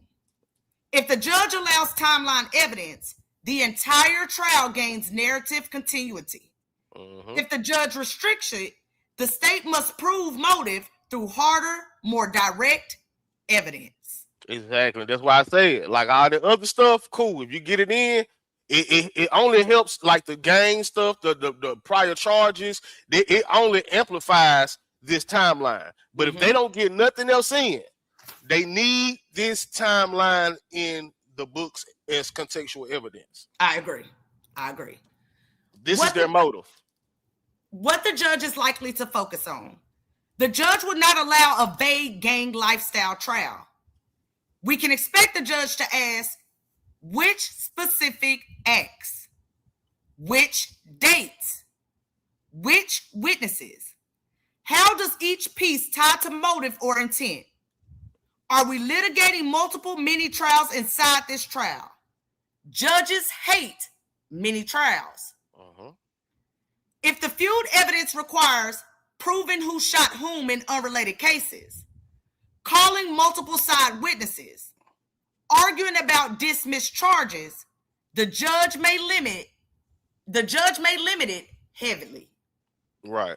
And it's interesting too because in there you got Fat Mac, Roy Lee, and you in that motion in limine, you know what I'm saying? That Yella Beezy filed, they kind of went through those charges. They said Roy Lee was shot by this person, Bubba was shot by this. Now this is only from the defense perspective. You know what I'm saying? They said Roy Lee was shot by this person, Fat Mac was shot by this person, Bubba with, so they already gave they claim, so they trying to make it seem like, look, this stuff is irrelevant. So that's gonna be the only interesting thing is all these unsolved cases or solved cases rather that, you know what I'm saying? How is they gonna narrate this to the judge to get this into the actual trial as admissible contextual evidence? Correct. And what are the possible outcomes at pretrial? We have the green, narrowed admission, which is most likely. The judge allows specific feud evidence tied closely in time. Limited gang references if directly connected. Selected acts tied to the motive. The judge excludes broad violent reputation evidence, remote unrelated incidents. This trims but does not destroy the state's narrative. And I could see this happening. I believe that's what's going to happen. That they narrowed the admission, right? What specifically relates to this trial, right? What is it? And I believe that she will allow that in. But all that other stuff that's not proven that relates to this case, I don't see her doing that. Like Dro Exactly. being killed and all that stuff. Yeah. But still, even if you take that out, to me personally, even if you take the Dro, Fat Mac, all this stuff out, and you just begin, even the Hector stuff, right? Because that didn't really have nothing to do with Yella Beezy. Correct. Now that's how the feud started with Trap Boy Freddy and all of that. But you know, we came with the 219 theory. And be honest, our 219 theory didn't start with Hector. Our 219 theory is the state's motive that started with Roy Lee. Facts. So I think that right there started. If you start from Roy Lee and go on down, Roy Lee and Yella Beezy beef. Roy Lee want to fight Yella Beezy. Roy Lee getting jumped in the club by GRC. Then Roy Lee gets shot. Hours after Roy Lee died from the complications of being shot, Yella Beezy get hit up on the tollway. MO3 do songs about it. Then he dropped 219. A month after that, Bubba dies. Then so on and so forth. I agree with you. I agree with you. I think by the end of it, that's going to be their motive. It's not going to start from Hector. It's not going to start from Hector. It's going to start from Roy Lee, then on down as it relates to Yella Beezy. For sure. All right, so the split between guilt and punishment. This is yellow. Judge may rule. Some of this is too prejudicial for guilt, innocence, but may be admissible at punishment if there's a conviction. This is common. It keeps guilt phase cleaner. Right. So read that again. Some of this is too prejudicial for guilt, innocence, but may be admissible at punishment if there's conviction. Okay. Yeah. Okay. All right. We in the red now. Broad admission. If the jury accepts the state's theory fully, the jury will hear gang hierarchy, feud escalation, prior violent acts, music tied to retaliation. This dramatically increases emotional gravity. Let's go. Hip hop culture judge. What it do, man? Hey, man, George. Tell your client, man, he got to drop more than one bar, man. Give me 8 bars, bro. I'm barring them up, man. He's out of there, man. Let's go, baby. I ain't gonna spend too much time. What's up, hip hop culture judge? All right. So what is the quiet chess move here? Fuck, I fucked up. You sure? You good? Yeah, I did. Okay. So the quiet chess move. Let's notice something important, okay? The state amended this notice recently. That suggests they refined their strategy. Like I said before, remember there was just a notice of extraneous evidence, right? Mm-hmm. Now they've come back with this amended notice of extraneous evidence. So that suggests they refined their strategy. They intend to push hard on Feud narrative. They likely believe their cooperating witnesses align with this storyline. Okay. So I see what they did. I see. Yeah. So because this is the amended one. Correct. Right? Okay, so this is their attempt to trim it down. Yes. But I believe there's another trim. You know what I'm saying? Everything is strategy. Everything is chess. You know what I'm saying? What stuck out to me, though, they likely believe their cooperating witnesses align with the storyline. You got to remember, this timeline that the state had, they didn't pull it out of nowhere. No, facts. Someone is speaking to this particular timeline, and they want it to be allowed in because witnesses can corroborate what's in that timeline. Exactly. Let me not say witnesses, cooperators. And it also give context because if you bring the evidence on Trap Boy Freddy, which is heavy, they have a lot of contextual evidence, I say, for the background and relationship narrative. If you bring that in, then it will give some context to why Trap Boy Freddy will be able to testify to the things he's going to testify against or for. You know what I'm saying? This document, right, for the state signals confidence because you just don't file no extraneous notice unless you expect to use it or you think the judge may allow it. Exactly. You know what I'm saying? And we already seen before this timeline even popped up, the first motion that really kicked all this off was Yella Beezy defense saying, nah, we don't want all this in. You know what I'm saying? So they was already like, because one thing, you ain't gonna waste your time finding a motion limited for something that you ain't worried about. Facts. You know what I'm saying? So they was already worried about it, you know what I'm saying, being brought in. They don't want this in at all. Facts. All right. So how this connects to cooperators. If the state plans to use high-ranking GRC witnesses, federal cooperators, or insiders, this gang affiliation evidence becomes foundational. Let's go, man. And salute to Tootie for that $20 super sticker, man. Thank you. Hold on, let me hit her, man. Let me hit her one. That's right, baby. That's what you do. Every time I hear that, I think of RoboCop. That's right, baby. That's what you do. Let's go. Let's go, Tootie, man. Thank you, man, for your $20 super sticker, man. Thank you for the support. Thank you. So this is my thing. Did you see this? I'm going to read this again, right? How this connects to cooperators. If the state plans to use high-ranking GRC witnesses, federal cooperators, or insiders, then gang affiliation evidence becomes foundational. You don't think that's why they try to bring that in? That's what I said. I said they almost have to. GRC is all over now. The Crips, hold on, go back. The Crips is one thing. You know, so I think the Crips will be the Crip affiliation or just be a bad character play. All that stuff, but GRC specifically. Again, Yella Beezy GRC, Keywan White GRC, Devin Brown GRC, Jerry Johnson GRC, even the state witness Jose Bodega GRC. They have to do it, man. You know what I'm saying? Let's go, man. Let's go to hip hop culture judge, man. Let's go, man. We ain't mad at it, man. Salute to that $2, my guy. You know what I'm saying? Salute to you, man. You know what I'm saying? That's Keywan's White's attorney right there. All right. Virtual, y'all, just to play. That ain't Bree West. Okay, so let me read this part over. how this connects to cooperators. If the state plans to use high-ranking GRC witnesses, federal cooperators, insiders, then gang affiliation evidence becomes foundational. Because if the jury hears Beezy is GRC, Bam. and then hears Jerry Johnson is GRC, and then hears Jose Bodega outranked Kiwan, now you have structure. That structure makes remuneration conspiracy easier to visualize. Let's go. Let's go. We talk about the chain of reaction. Correct. The flow chain. You know what I'm saying? The hierarchy chain. You know what I'm saying? Facts. Go Let's ahead and go. switch it up, baby. Okay, let's switch it up real quick, man. Once again, man, y'all make sure y'all hit that like button, man. You know what I'm saying? Hit that like button. Let's go, man. Let's go. All right, you got me switched over? Yes, Lord. All right. So let's go to the big strategic impact, right? Of document 2. And we know document 2 was the amended extraneous evidence, right? Yeah.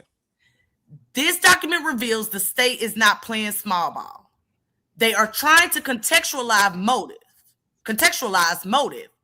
establish organizational hierarchy, frame the killing as retaliatory escalation, support remuneration theory with narrative logic.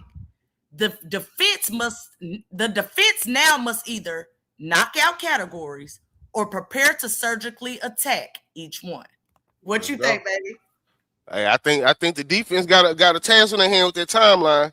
You know what I'm saying? Like I said, even if the state do another trim, like say for instance after the Friday pretrial, right? If the judge ruled on it this Friday, right? Even if the judge ruled on it this Friday, and she say, "Look, trim this down. Give me all of the irrelevant dates, the relevant X. You know what I'm saying? The relevant people, and they trim it down, and they start from we already predicted that the state's strongest narrative, their strongest motive, is what we call the 219 theory, starting from Roy Lee, not Hector, but Roy Lee, starting from there. So I think even after another trim down, another trim, they still got on that with a good timeline. My Charlene said chain of command. Let's go. I think they still got one hell of a timeline on their hands, man. And I ain't gonna say too much, y'all. You know what I'm saying? Cause you know people be listening close, man. Y'all may not think. You know what I'm saying? Like people be listening close, and I tell y'all a live that's coming up, and then next thing you know, somebody be trying to do their goddamn live tomorrow. So I'm just gonna tell y'all this: stay tapped in. You know what I'm saying? Stay tapped in. I ain't gonna say too much. We gotta play legal chess. We gotta play chess in these YouTube streets, man. All right. So this document that's on the screen, y'all, we on our third document, okay? Remember, we gonna tie all this together at the end. Thank y'all for rocking out with us. We really appreciate it. We appreciate y'all support and rocking out with us. Most definitely. Hit the like button. For sure. All right. So right here we have the state of Texas versus Marquise Conway. This is the state's brief supporting the admission of extraneous evidence and other evidence pursuant to the Texas evidence rules 401, 403, and 404B in Texas Code of Criminal Procedure, Article 38.36. So boom, let me just put it in layman terms. Yeah. This is the brief supporting the notice of extraneous evidence. So This is basically the state explaining why they plan to introduce these offenses, the Feud timeline, things of that nature. They went into more detail with the judge. Right. The first document, they just gave you the timeline. And not to reiterate kind of what you said. They gave you the evidence that they plan to introduce. They plan to introduce. Right. Correct. They gave you the contextual evidence for the motive, right? Correct. This document is more of a written document that's explaining exactly why these things make sense and why they are relevant. Correct. So before they even get to pretrial, the judge will have these, which is a good move on behalf of the state. I believe so too. Right. They're getting that paperwork out the way, which shows you and just stamps that you could tell that they not playing. Trial is approaching. Period. Right. You know what I'm saying? Let's get 10 more likes, y'all. Let's get 10 more people, man, who haven't hit the like button to hit the like button for us, man. Thank you, gang. I know y'all gonna rock out, man. I know y'all gonna do right on that like button. Let's go. So remember, y'all, right now, what we are about to explain is the state's brief supporting the admission of extraneous evidence. So they introduced the extraneous evidence. Now they're telling the judge why. Say, this is why we need this let in, judge. Here you go. Right. Here's your brief. All right. So I won't read it all. We just wanted to show y'all that. Now let's get into explaining what that brief is. All right. So what document 3, which is the brief in support of extraneous evidence, really is. This brief is the state explaining, Judge, here's why the Feud timeline, music, and social media posts are admissible during guilt-innocent phase. They are relying heavily on Rule 404B, motive, intent, and relationship. Rule 403, balancing. Article 38.36a, relationship and circumstances surrounding the killing. In plain English, they are arguing the feud is part of the story of the murder, not background, not character, part of the narrative.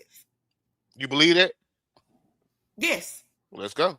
Yes, I do. It makes sense to me. You know what I'm saying? It makes sense to me. Even if I take out everything I know, after seeing that timeline, I'd be like, oh, okay. It makes sense. It makes sense.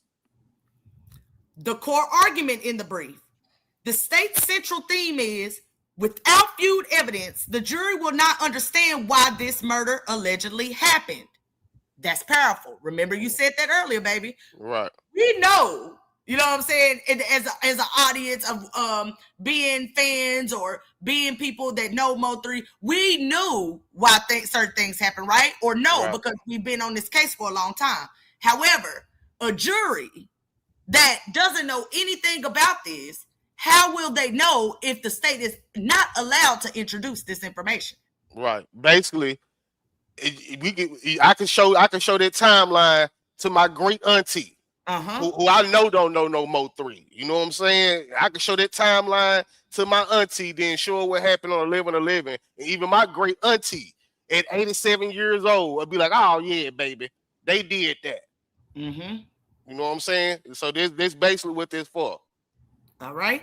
So the core argument in this brief, the state's central theme is, without Feud evidence, the jury will not understand why this murder allegedly happened. That's powerful. Because motive is not technically required for conviction, but psychologically, jurors expect it. The state is saying there was a documented rivalry. The rivalry escalated publicly. The rivalry contextualizes retaliation. The retaliation theory explains remuneration. They're connecting emotional dots. They're trying to get that jury to connect with the emotional part of the story. They want the jury to feel it. Right. Which is the job of a motive, to explain. You know what I'm saying? To explain and feel it. Correct. Because you're not just saying somebody was murdered. You saying that somebody was murdered in a remuneration, murder for hire. Yeah. And you're saying execution style. Correct. Because murders can happen in a vacuum. Murders can happen in isolation. Murders can be random. But a murder for hire, execution style, nah, bro, you got to explain to me why Yella Beezy would want this to happen to MO3. Correct. So what happens at the March 6th pretrial with this brief? This is where the judge may require a detailed proffer of specific songs, a detailed proffer of specific posts, a timeline explanation tied to actual evidence, clear articulation of non-character purpose.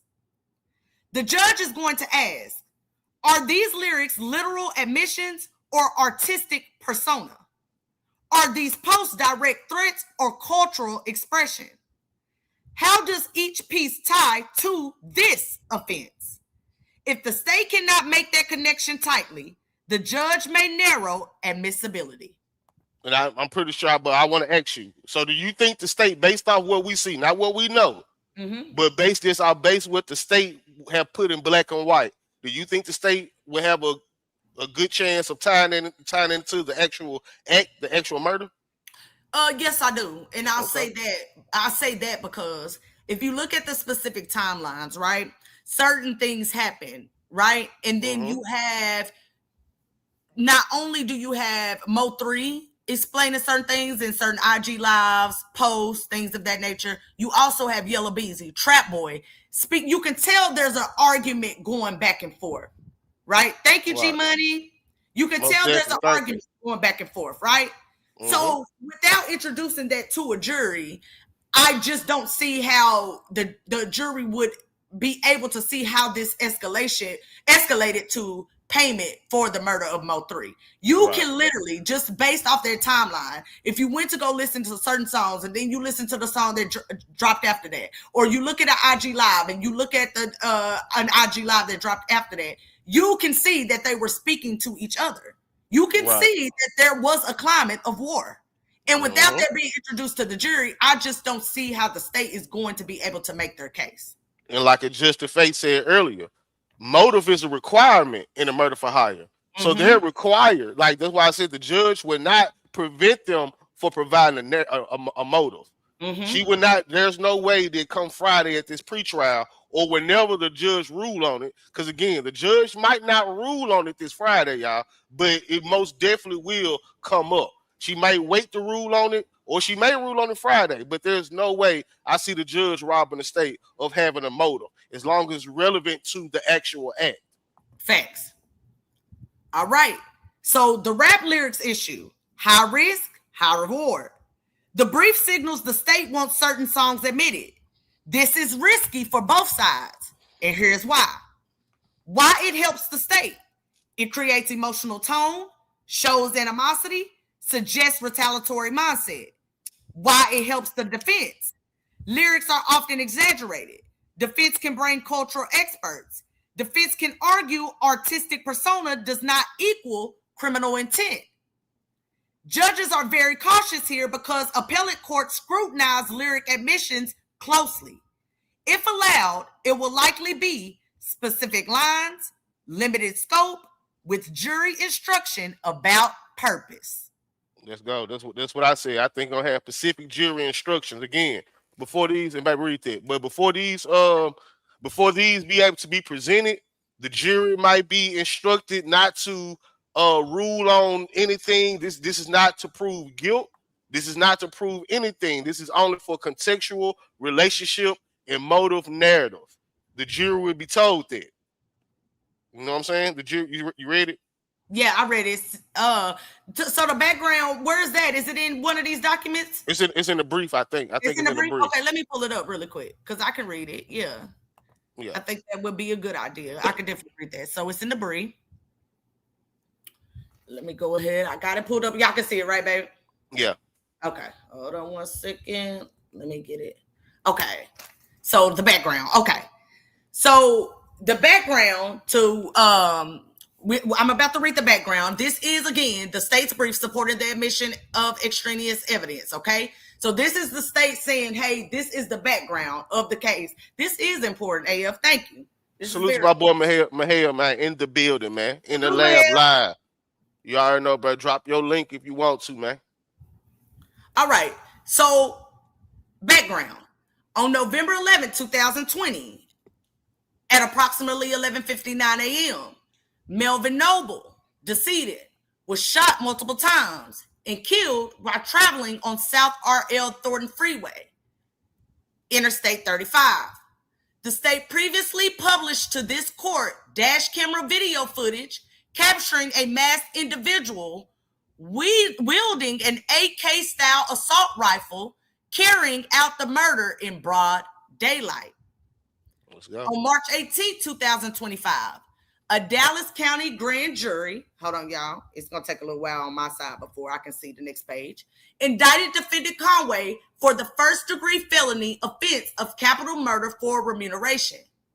The indictment alleged the following: that Marquise Conway, hereinafter called defendant, on or about the 11th day of November 2020, in the county of Dallas, state of Texas, did then and there intentionally and knowingly cause the death of Melvin Noble, an individual hereinafter called deceased, by employing Keywan White to murder deceased for remuneration and the promise of remuneration, namely United States currency from defendant, and pursuant to said agreement, Keywan White did then and there intentionally and knowingly cause the death of the said deceased by shooting deceased with a firearm, a deadly weapon.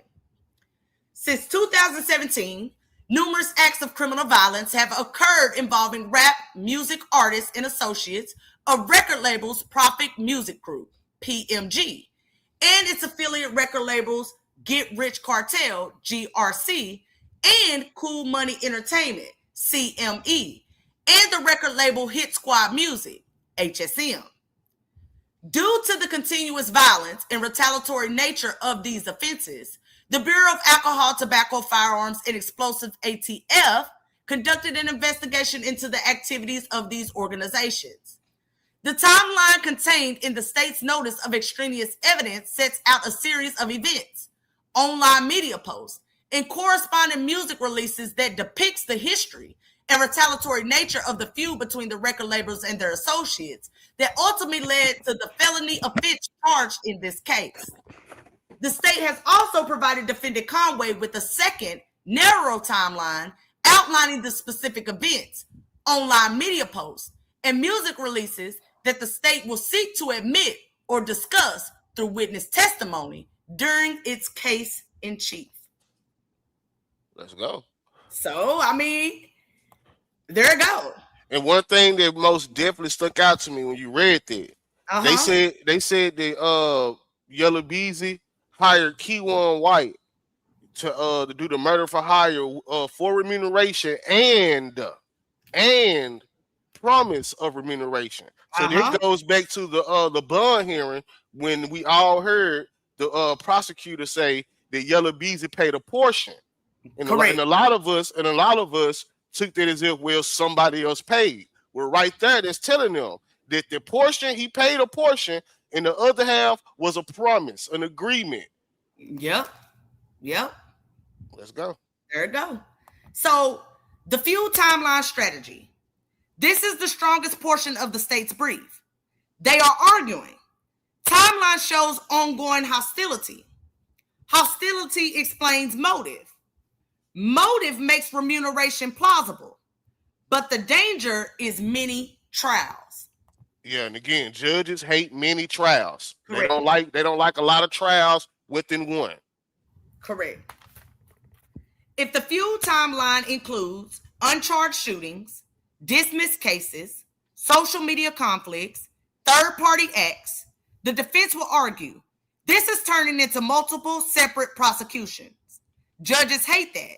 If the judge senses this will consume trial time, she may narrow it significantly. And I can see her doing that. Right. Like I said, I don't see how uncharged shootings or dismissed cases against Yella Beezy are relevant to this case. Right. Go ahead. But now I was just going to say this is the thing I be wanting people to really, really understand, right? And the reason why we even call this legal chess. Because in chess, you don't make a move unless you can, at minimum, at least predict your opposition's move. Mm-hmm. So when the state files certain paperwork, I think they filed their paperwork already knowing or even predicting or even assuming what's the move going to be next. So that's why I say even if they narrow it down, they still start from that 219 theory. Correct. I agree. You know what I'm saying?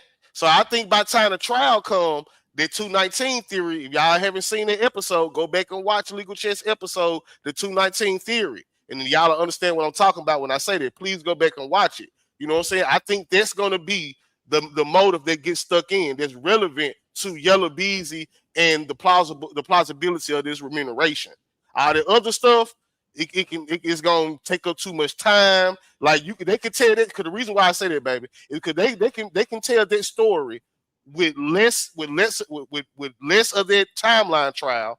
You know what I'm saying? Without all that other stuff that they're gonna be like, who killed Fat Mac? Who killed? They don't really need all of that. You know what I'm saying? They can start from Roy Lee on down, you know what I'm saying, to the Frisco incident, to the songs, to Rainwater getting jumped in 2020, and so on and so forth. They can pencil that in, and it still hit hard. it'll still tell the story. It'll still inform the jury on why a murder for hire will be plausible. I don't think they need that other stuff. But again, I'm not mad at them for throwing the whole kitchen sink because hell, if it get in, it get in. Mm-hmm. Yeah. All right. So rule 403, the real battlefield. This is the balancing test. Does the probative value outweigh unfair prejudice? The judge will weigh emotional impact, risk of stereotyping, risk jury convicts based on gang reputation, whether less prejudicial evidence exists to prove motive. If the state has direct communications, money trail, or witness testimony, the judge may ask, do you really need all this feud evidence? That's where this gets interesting. And I agree. Exactly. I'm going to tell you why it gets interesting, right? Because if the judge asks, do you really need all of this feud evidence? And the reply from the prosecution is, yes, judge, we do, because we have cooperators that can attest to certain things in this feud timeline. That's going to be real interesting. And I can bet your bottom dollar they do. Right. But I wouldn't be surprised if the judge asked them, do you really need all this? And they said, no, we can give you another amended document. You know what I'm saying? Because again, I don't think they need all of that. It would help, but me personally, I think they could tell their story in a much more narrow. Thank you, baby. A more narrow way. I agree with you on that. But when I'm speaking of that, I'm speaking more so on the things that I feel that they will need. You know what I'm saying? I'm speaking more to that point of view. You know what I'm saying? The things that maybe why this feud timeline was created. Because when I think about it, when I think about this feud timeline, they didn't get this shit from anywhere. Exactly. They didn't put this shit together themselves. Somebody helped them do it. Right. No, I agree. I highly doubt if old Tommy Adams knew about pick six and all that shit. Exactly. No, I feel you. Exactly. So the strategic implications, if admitted, if the judge allows feud and lyrics and gang evidence, the trial transforms from did he pay for a hit into this was the climax of a violent rap rivalry that changes jury psychology. Instead of why would he do that? It becomes this seems like inevitable escalation. And guess what that does? It benefits the state. Let's go. Strategic implication if limited. If the judge trims heavily, state must rely on cooperators. The state must prove money trail cleanly. The state cannot lean on cultural narrative. Jury may see cases circumstantial. That benefits the defense. Right. Because again, it all ties into how strongly, how cleanly, not even strongly, because you can have strong evidence, but how cleanly can you present this money trail? Can you present this money trail beyond a reasonable doubt? You know what I'm saying? I know Fate said earlier that the state wouldn't bring this to trial if they don't feel like they can get a conviction. I feel you on that, but you got to play the game. You know what I'm saying? You got to play the game at the end of the day, and the game I'm talking about is the actual trial. So it all, to me, everything goes back to because the court evidence they're gonna need to prove is this money trail. So if they feel like they can prove that money trail cleanly, then hell, the rest of this stuff, it is what it is with it. But if they feel like they have some strong evidence, but it may be some holes in it somewhere as far as that money trail, then they need all of this. You know what I'm saying? It even goes back to Trap Boy Freddy being on the stand. The only way I would use Trap Boy Freddy is if I can't tie that money in cleanly. But if I got that money evidence, half of them with, like say it's a rainwater, I wouldn't even them wild cards. I'm not even gonna bother them because I got the money trail. But if I don't have the money trail, I need as many cooperators and many witnesses, as much timeline evidence as possible to go along with the money trail, digital evidence, phone records, to tell one big story. All right. So while this brief was filed, The state filed this because they anticipate a serious 404B challenge. This is not casual. This means they believe Feud narrative is central, not optional, central. That suggests their remuneration evidence alone may not feel emotionally sufficient. They want motive to glue it together. Exactly. One more time, but don't take it down. That document, that brief suggests that their remuneration evidence alone may not feel emotionally sufficient. Emotionally sufficient, y'all. You know what I'm saying? Just in case any niggas like Key1 is in the bushes. We ain't saying that it ain't sufficient. We talk about emotionally. Because not only do you have to know it, you have to feel it. You know what I'm saying? So they want motive to glue it all together. The motive would be the glue. All right. So the quiet chess move here. If the judge allows this evidence, it strengthens cooperating witness credibility indirectly. Because jurors think, if there was a feud, then insider testimony about retaliation makes sense. If the judge blocks it, cooperators look more like incentivized storytellers. Incentivized. There you go. Incentivized, I'm sorry. You read like law. No, just playing. So what happens next at pretrial? The judge may, number one, order an evidentiary hearing before trial. Number two, rule category by category. Number three, reserve ruling until trial context develops. Number four, issue limiting instructions template in advance. And how she rules on this will signal how she views the state's theory overall. And that's key. It's gonna be interesting. And hold on, before you take this down, that's key. That's key. Because it said at the bottom, the last one, and how she rules on this at the Friday pretrial, or maybe because again it says she may reserve the ruling until trial context develops, right?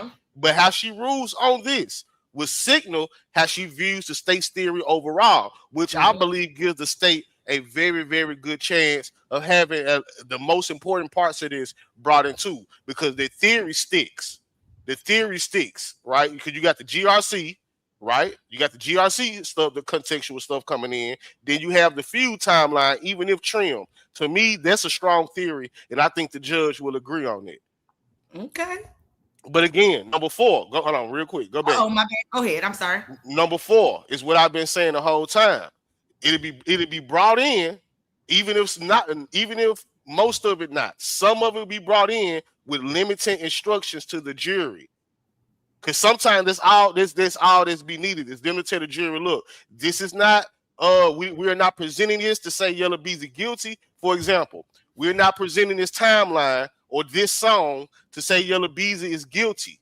We are presenting this song, this timeline, for example, just to show you the contextual background or the narrative or the motive. That's a simple instruction right there that you'll get a jury. All right. So we just went in. Okay. So we've been over 3 documents so far. We went over the motion of limity by the defense. Those are things they are wanting out. We went over the amended notice of extraneous evidence, basically the reply to the defense's motion in limine, saying, hey, judge, nah, we need this up in here. This is what we plan on introducing. And they introduced the Feud timeline, right? As well as some other things as far as Yella Beezy's prior charges, his affiliation with GRC, the Crips gangs, things like that. We went into the brief in support of the extraneous evidence, basically saying to the judge, hey, here's the background of all of this. This is why we need this in, judge. You know what I'm saying? This is why we plan on introducing this Feud timeline, his history, prior convictions, prior charges. That's the brief in support, right? Now, the next document we're getting into is the motion to reveal the deal. Now, this is where shit gets real. Yes. All right. This is a whole separate, even though it connects a little, we're gonna get there. But this right here is different. This is the motion to reveal the deal. Now, before we go in, man, look, hit the like button. Hit the like button. If you haven't hit the like button, y'all, we ain't gonna hold y'all up or nothing. But hit the like button, man. There's over 200 people in the building. Let's at least get the likes up to 200, y'all. Please, please, please. This is the motion to reveal the deal. Now, we just ain't breaking this paperwork down for those that just may be coming in. We breaking this paperwork down and showing y'all the arguments that's going to be had at the Friday's pretrial. All right, let's go, baby. Let's cook. All right. So we have the state of Texas versus Marquise Conway.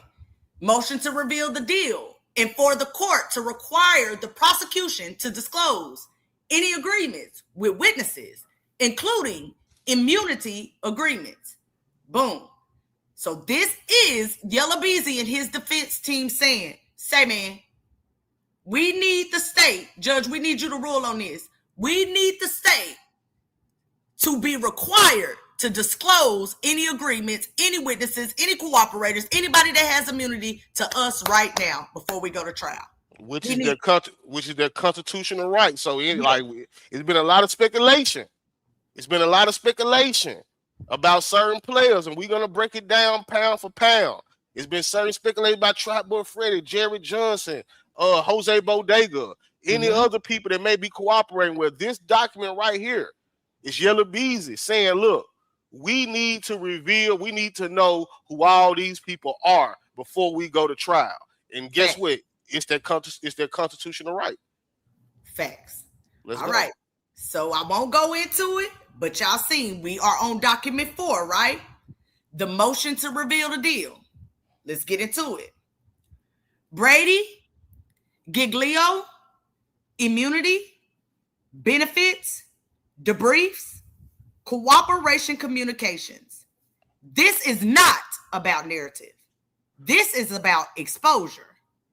This is the motion that forces the state to open the curtain on every cooperating witness. And in a case like this, that is huge. Let's go. What this motion demands, the defense is asking the court to require the state to disclose any plea agreements, any promises, formal or informal, any immunity, transactional or use immunity, any sentencing considerations, any dismissed, reduced, or delayed cases, any federal coordination, any benefits, housing changes, relocation, money, safety, any debriefing notes, and any communications suggesting expected leniency. Under Brady, exculpatory evidence, Giglio, impeachment evidence, Castigar, use immunity protections. This includes even implied understandings, not just signed deals. Even we'll see what we can do for you counts if it affects credibility. So not even documented. Not even documented deals, y'all. Facts. You know what I'm saying? Go back to the next slide real quick. There you go. They said this includes implied understanding. So let's say, for instance, y'all know we've been talking about the Trap Boy Freddy, his civil case, right? And how this stuff been going. So even if they told Trap Boy Freddy, look, you know what I'm saying? You know what's going on. You know we got this federal stuff looming over your head. You know what I'm saying? It ain't got to be in black and white. But even that understanding, if any implied understandings would be revealed if this motion is granted. Facts.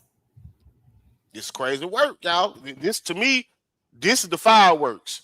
This is the fireworks that's going to set this goddamn trial on fire. I think that this is going to be the next viral thing to come out in this goddamn trial. When this motion, if this motion is granted, which I think it will be, because you can't catch the defense off guard. They got to know what they're working with. You know what I'm saying? So I think when this come out, whenever it come out, this is going to be the next viral moment in the MO3 trial. All right. So while this matters at the March 6th pretrial, this is where the judge can order disclosure by a specific deadline, conduct in-camera review, Force certification from the state that all impeachment material has been disclosed. Clarify scope of immunity. This directly affects witness credibility, cross-examination strategy, trial timing, leverage. Now, let's get into it, person by person. Let's go. Hit the like button. All right. Let's start with Trap Boy Freddy. What's unique about him? He's subpoenaed by the state. He's on federal supervision. He has a silver forfeiture exposure. Possible overlapping criminal exposure. What this motion means for him. If he is cooperating or receiving any consideration, the state must disclose whether federal supervision status influenced testimony, whether he received assurances regarding revocation, whether forfeiture exposure was negotiated, whether any informal immunity exists, any conversations about will help you later. If nothing formal exists, but he has an expectation of benefit, that still must be disclosed if it affects credibility. So the chess implications. If the defense uncovers federal leverage pressure or implicit cooperation benefit, then cross-examination becomes devastating. Isn't it true your freedom depends on satisfying the prosecution? If no deals exist, defense still argues, you are testifying under the shadow of federal supervision. That alone creates perceived pressure. Trap Boy is a leverage witness, not necessarily because he has a deal, but because he has exposure. Let's go. Hold on. Let me answer this question real quick. Most definitely hip hop culture judge. Any deals that's related to this case, any deals or any promises of a deal, any discussions of a deal, you know what I'm saying? Whether they did it federally or whether they did it in state-wise, it most definitely will have to be revealed if this motion is granted in full. All right. Next up is Jose Bodega. This one is significant. He is GRC. He has a federal case. He is awaiting sentencing. He has cooperation language in his federal paperwork. This is classic Giglio territory. The state must disclose federal plea agreements, cooperation clauses, sentencing recommendations, downward departure possibilities, whether state prosecutors coordinated with federal prosecutors, debrief summaries, any sentencing letters. If his sentencing is delayed pending testimony, that's relevant. If federal prosecutors are waiting to see how helpful he is, that's relevant. What are the chess implications? If the jury learns he is hoping for reduced federal time or his cooperation affects sentencing, his credibility becomes incentive-based. But here's the twist. Sometimes juries expect cooperators to get deals. It doesn't always destroy them. Let's go. The key is how transparent the state is. If disclosed early, damage is controlled. If discovered later, it's explosive. Right. So let's do the dirty laundry. The dirty laundry. You know what I'm saying? The state, it'll behoove. It'll be in the state's benefit. It'll be in the state's benefit to disclose anything that could possibly come back and hunt them before they're forced to or before the defense brings it up. Because we know for sure that Jose Bodega is already actively cooperating. His name is in the paperwork. You can see per Theo in the paperwork. Thanks. So they not hiding. I don't think they hiding. I think they just playing chess. You know what I'm saying? We're not gonna do X, Y, and Z until ABC time. You know what I'm saying? But I think that's where I come in and I say that Yella Beezy has a dope ass defense team. Dope. His defense team is dope. They are doing what they're supposed to be doing for their client. You know what I'm saying? I can't take that away from Toby Shook. To have the defense, to force the defense to disclose that early shows you that he is gearing up for striking back. Right. Which you have to. You know what I'm saying? I think that's almost guaranteed. But the thing about it is, especially in high profile murder for hire charges, they have some type of gang hierarchy attached to it, like GRC. The jury kind of automatically know that it's gonna be some cooperating witnesses. It's gonna be some niggas with some deals involved. So I don't think it's as damaging as people think. But for Yella Beezy, I think it'll get him a major piece to work with. But as far as the jury go, or as far as how it affects them being witnesses, their credibility to the jury, I don't think so. As long as they can present what they need to present, as long as it's corroborated by actual evidence, I don't think them having a deal is going to make a difference to the jury. All right. So, Jerry Johnson, this right here is delicate because he is a co-defendant. He has federal drug and gun cases. He's pleaded with cooperation language. The state case is currently inactive, and he's awaiting federal sentencing.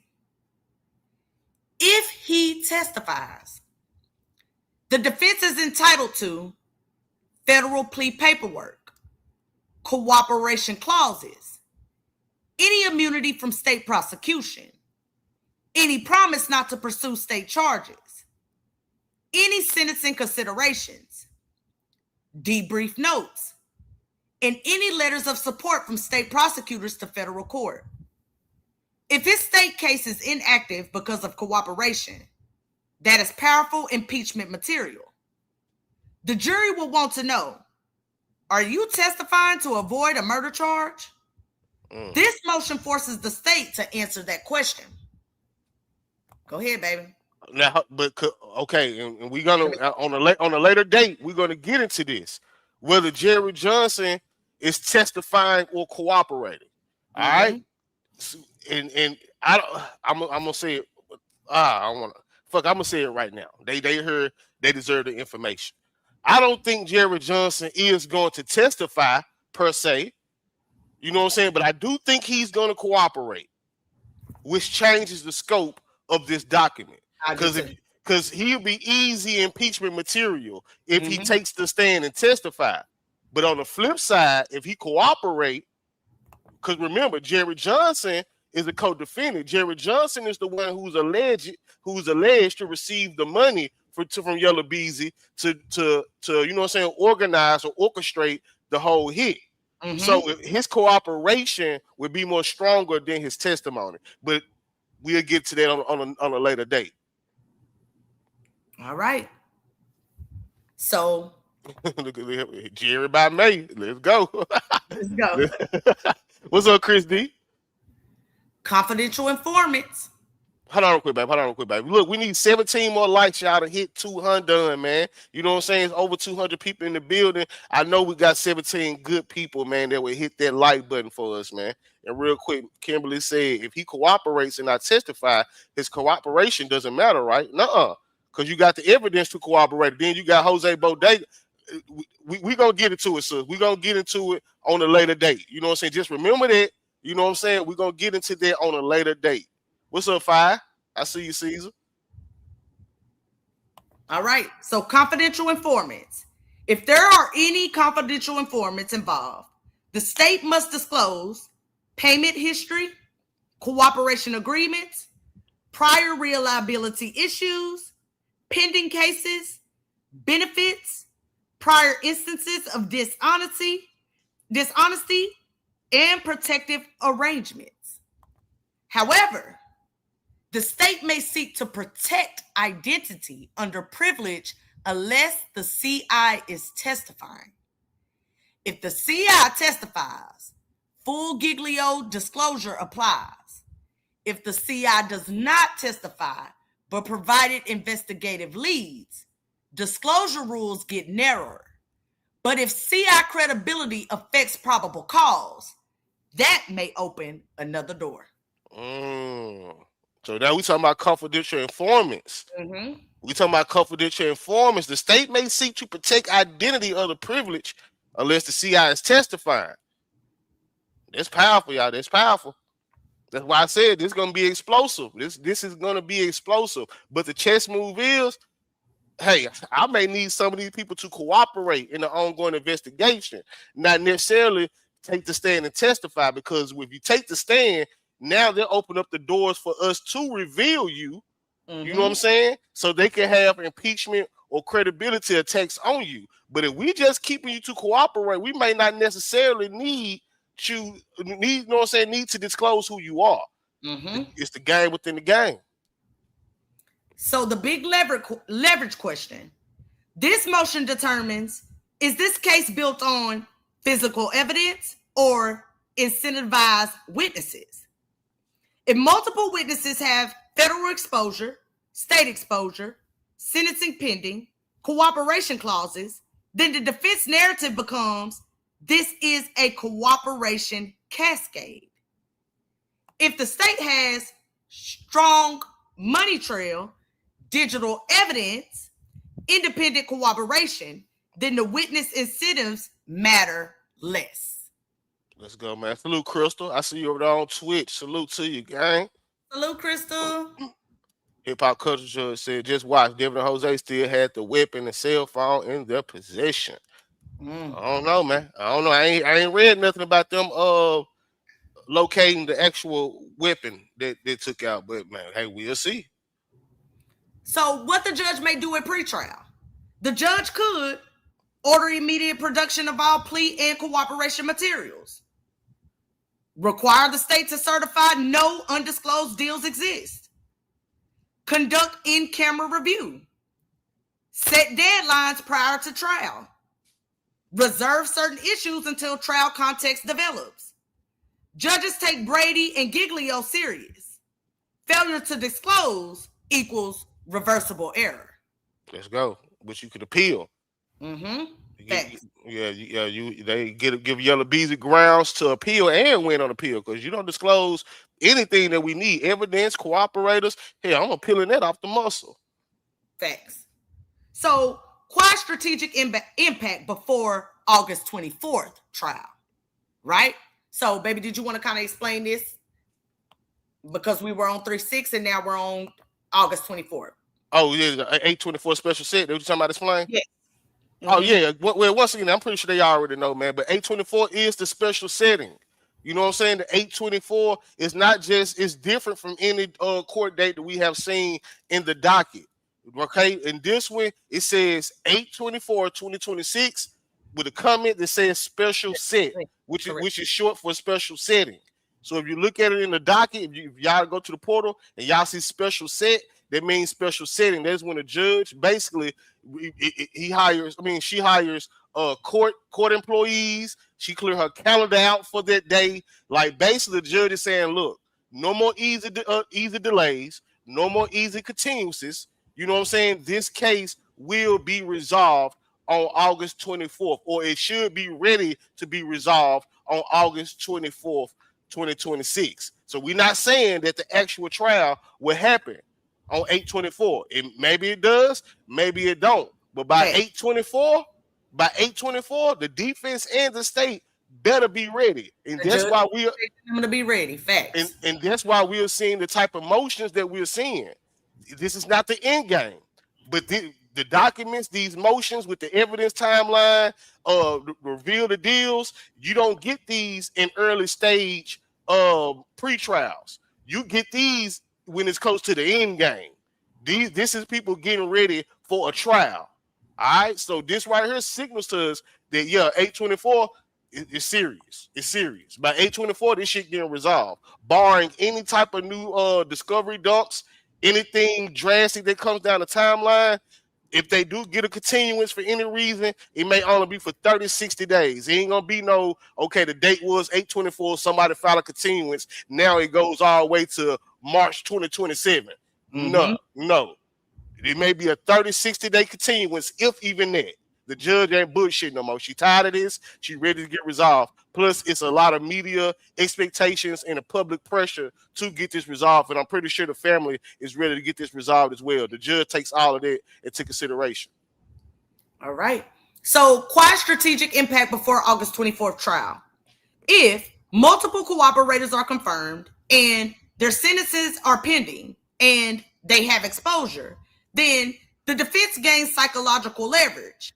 If the state can show transparent agreements and cooperation, then witnesses look structured, not shady.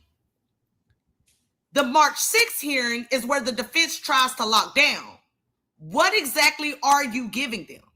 Because once that's pinned down, cross-examination becomes surgical.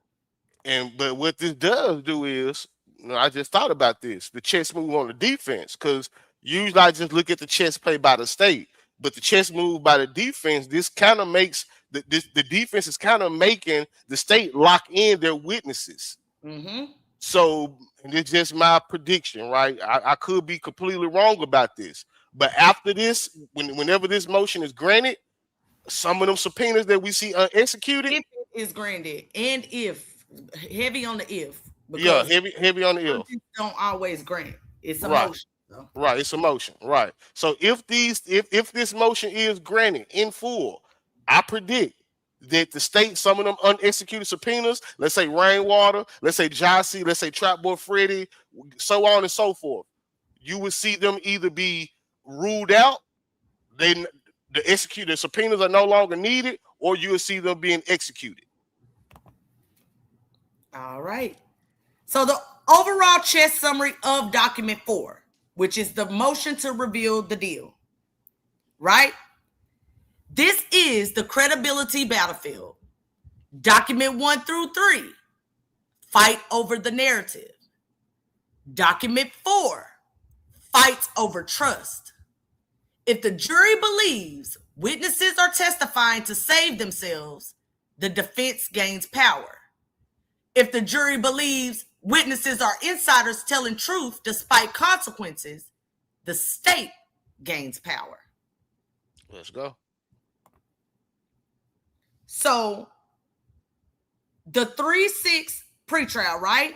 So we know that on the docket, if y'all ever went to the docket and paid attention to it, right? Yella Beezy has 2 other pretrial dates in his docket, right? Mm-hmm. He has one for July 24th, 2026, and another one for 8/21, 2026. So how do these specific dates come into the fold? Let's get it. All right. The 3/6/2026 pretrial, the theme, gatekeeping and disclosure. This is the legal foundation hearing.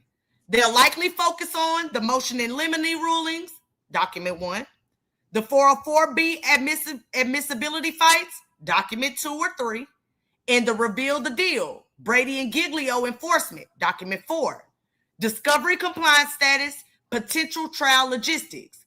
This hearing sets the rules of engagement. If the judge limits feud and rap evidence, the defense gains structural advantage. Orders aggressive disclosure of cooperation, then pressure shifts towards the state. This is about defining the battlefield. That's for 3-6. And that's why I told y'all this pretrial hearing Friday is very important. Very important to the trial and how things are going to go. 724. Theme, trial readiness, right? And final evidence battles. This one is about 30 days before the trial. By this point, all Brady Giglio should be disclosed. Plea agreements should be finalized. Witness lists should be locked in. Exhibits should be identified. This hearing often includes final 404B rulings, expert witness challenges, objections to specific exhibits, lyrics, text videos, jury charge issues preview, motion to suppress arguments, if any remain, state certification of readiness. This is where the judge may say, is everyone actually ready to try this case? If any cooperator situation changes, example, federal sentencing reset, new plea signed, this is when it surfaces. A month before the actual trial. Well, the special setting, 7/24. 8/21/2026. Pretrial. Theme: emergency cleanup before trial. This is 3 days before special setting. This is not for big arguments. This is for last-minute disclosure issues, late Brady claims, witness availability problems, jury selection logistics, final limine reminders, ensuring no surprises.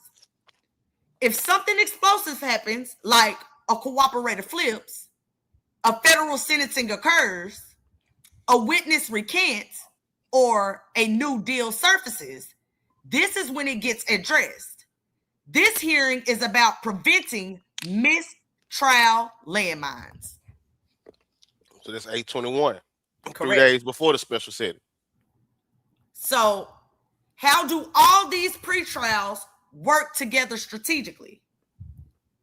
Think of this as 3 tightening rings, okay? We have 3/6, which is Friday. That's the theory and narrative control. We have 7/24.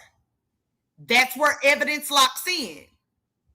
We have 8/21, 3 days before the special setting.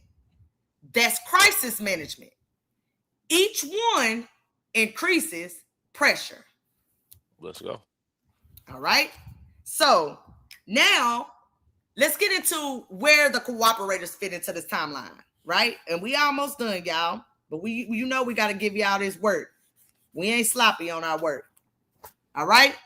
So where the cooperators fit into this timeline? Let's apply it to the key players, right? Let's do Trap Boy Freddy first. Trap Boy Freddy, if he is going to testify, 3/6, disclosure of any agreements or federal leverage. 7/24, confirmation he is on the witness list. 8/21, confirmation he is available and prepared. If he backs out, it likely surfaces by 7/24. If he invokes Fifth Amendment, that may get litigated before 8/21. Federal supervision timing becomes important. If his revocation status changes before trial, it impacts leverage. Jose Bodega. He is awaiting federal sentencing. Timing question. Will he be sentenced before August? If sentenced before trial, his incentive may appear reduced. If sentencing is delayed until after testimony, the defense argues incentive is active. This likely becomes a 7/24 discussion point.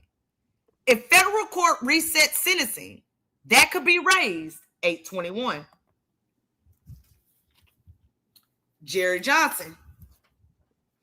He is the most structurally complex. He is a co-defendant, a federal cooperator, awaiting sentencing, and his state case is inactive.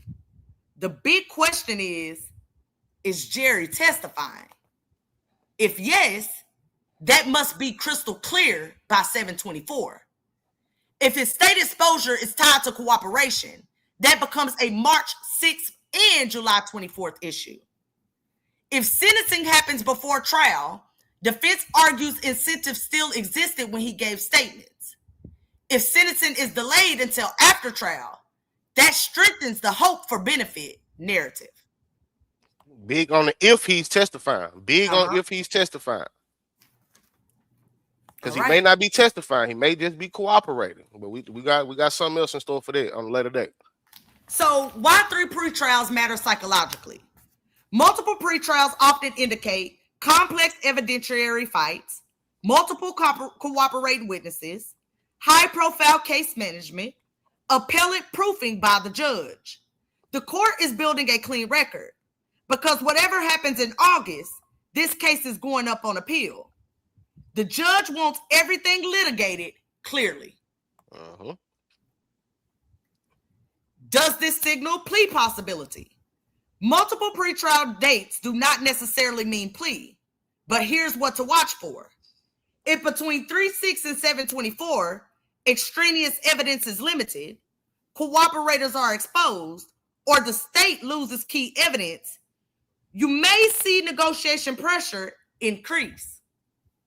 If feud evidence is allowed, cooperators are solid, and the state feels confident, trial momentum builds. So boom, when they say plea pressure is increased, they ain't talking about the pressure on Yella Beezy. Because if all this evidence is ruled out, you know what I'm saying? If the cooperators, if the motion go through to all the cooperators are revealed, then now you may see the state trying to give Yella Beezy a sweet deal. You know what I'm saying? If not, they're gonna keep the momentum for the trial. Denise said, I bet he will testify for a lesser sentence. I'm with you, Denise. You think Jerry would testify? Mm-hmm. I don't think so. I think he better used as a cooperator because again, he's easy impeachment material. You know what I'm saying? He ain't like Jose Bodega. Jerry Johnson is actually indicted for this. You know what I'm saying? Yeah, you're right. So that's easy impeachment material. I think he's better used for a cooperator. But again, that's a later episode that we already got cooked up. All right. So the timing chess. Here's the real chess layer. The state benefits if federal sentencings remain pending, cooperators remain incentivized, feud narrative survives 403 challenge, the witness lineup stays intact. The defense benefits if sentencings occur before trial, cooperation incentives are exposed early, extraneous evidence is trimmed, timeline narrative is narrowed. So, what is the final strategic take? 3-6 is structural. 724 is commitment. 821 is stabilization. If this case is going to trial August 24th, by July 24th, the witness landscape will be clear. If something major shifts, it will show up in one of these 3 hearings. Let's go. So, Let's go. We're gearing up towards the end of the show. Got a few more slides to go through because now we want to know how could the individual breakdowns that we just showed y'all from documents 1 through 4 all collide together at the March 6th pretrial hearing, which is this Friday. Okay? Let's go. What is the overall conversation? Because these documents, whether y'all know it or not, are conversations. The state, the defense file a motion. The state communicates back with a motion. The defense responds back with a motion. The state creates one big conversation. So how do all these collide and lead us to this Friday, y'all? Which would be groundbreaking in this trial. All right, let's get it. Big picture. What 3-6 actually is. March 6th is where the judge decides what story the jury is allowed to hear, how much credibility damage the defense can inflict, how much structure the state can build, whether this trial will be narrative-driven or evidence-driven. Document 1 through 4 are not isolated motions. They are 4 parts of the same chessboard. How they collide. Let's walk through how this realistically unfolds in the courtroom. Step 1, document 1, the motion in limine. The defense tries to block the feud narrative in rap and gang framing. They argue, this is character assassination. This is prejudicial. You can't try him for being a rapper. But, step 2, document 2 and 3, the state's notice of extraneous evidence and the supporting brief. The state responds, this is not character evidence. This is motive. This is relationship evidence. Without this, the jury won't understand the why. So now the judge must decide, is feud evidence contextual or is it inflammatory? This is the first collision.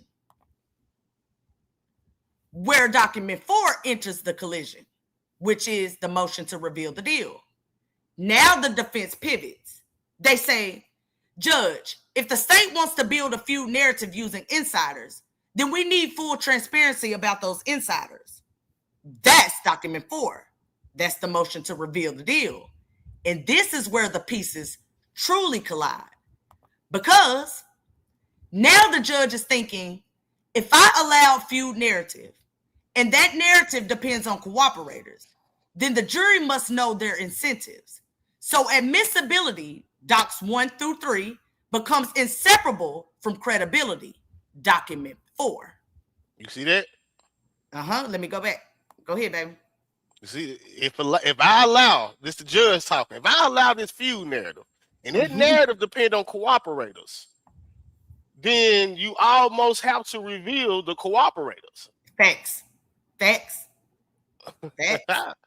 Boy, let's go. So the core tension at 3-6, the judge must balance A, narrative completeness, stage entrance, versus B, prejudice and incentivized testimony, the defense's interest. If the judge allows gang hierarchy, feud timeline, selected lyrics, GRC structure, then she almost must ensure cooperation disclosures are airtight. Otherwise, appellate risk explodes. Let's go. How it plays out logically. Here's the likely sequence of collision. Scenario 1. Judge leans towards allowing feud evidence.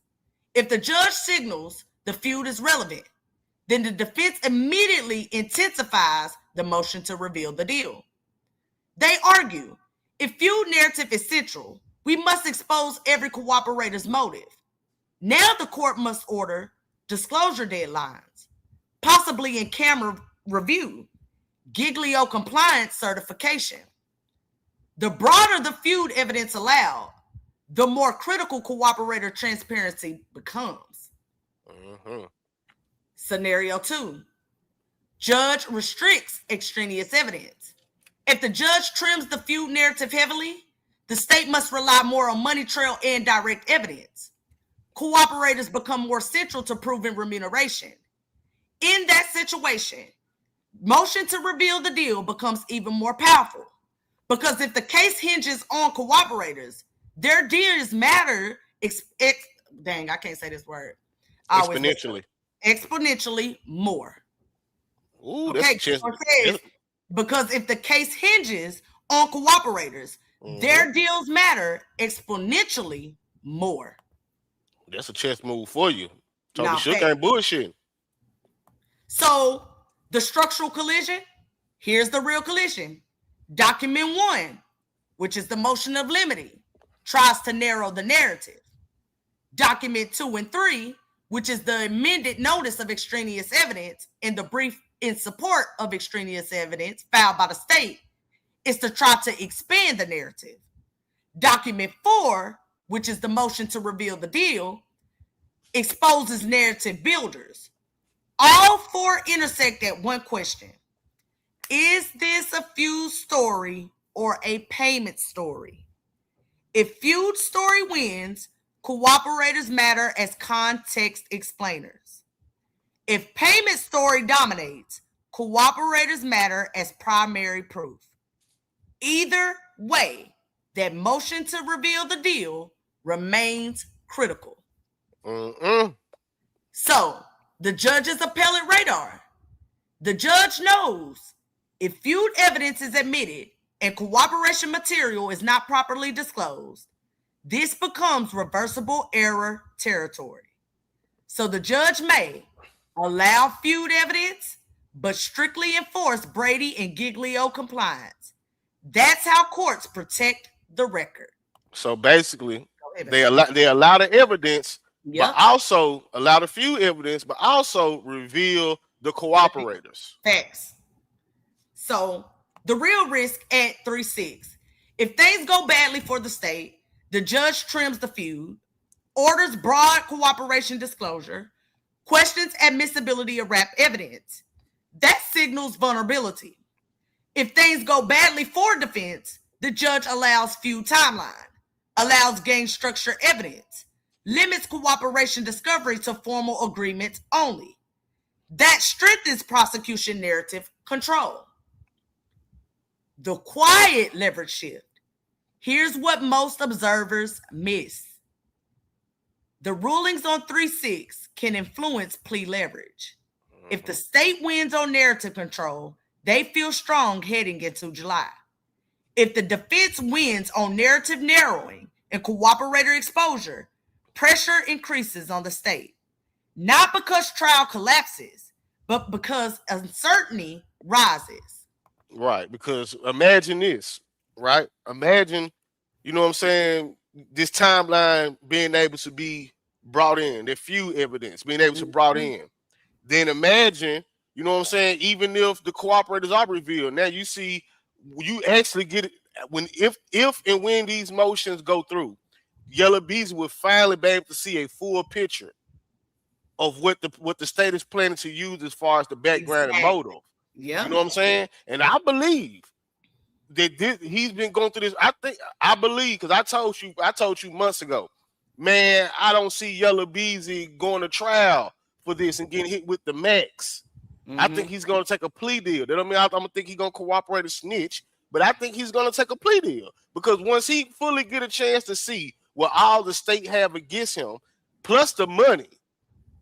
Notice we ain't saying nothing about the money trail. We just talk about the narrative and the cooperators right now. Once he see that in full and what's been allowed to be brought up against him, plus the money evidence, man, I don't see Yella Beezy taking this to no trial, man. So let's get into this. What 3-6 is really about?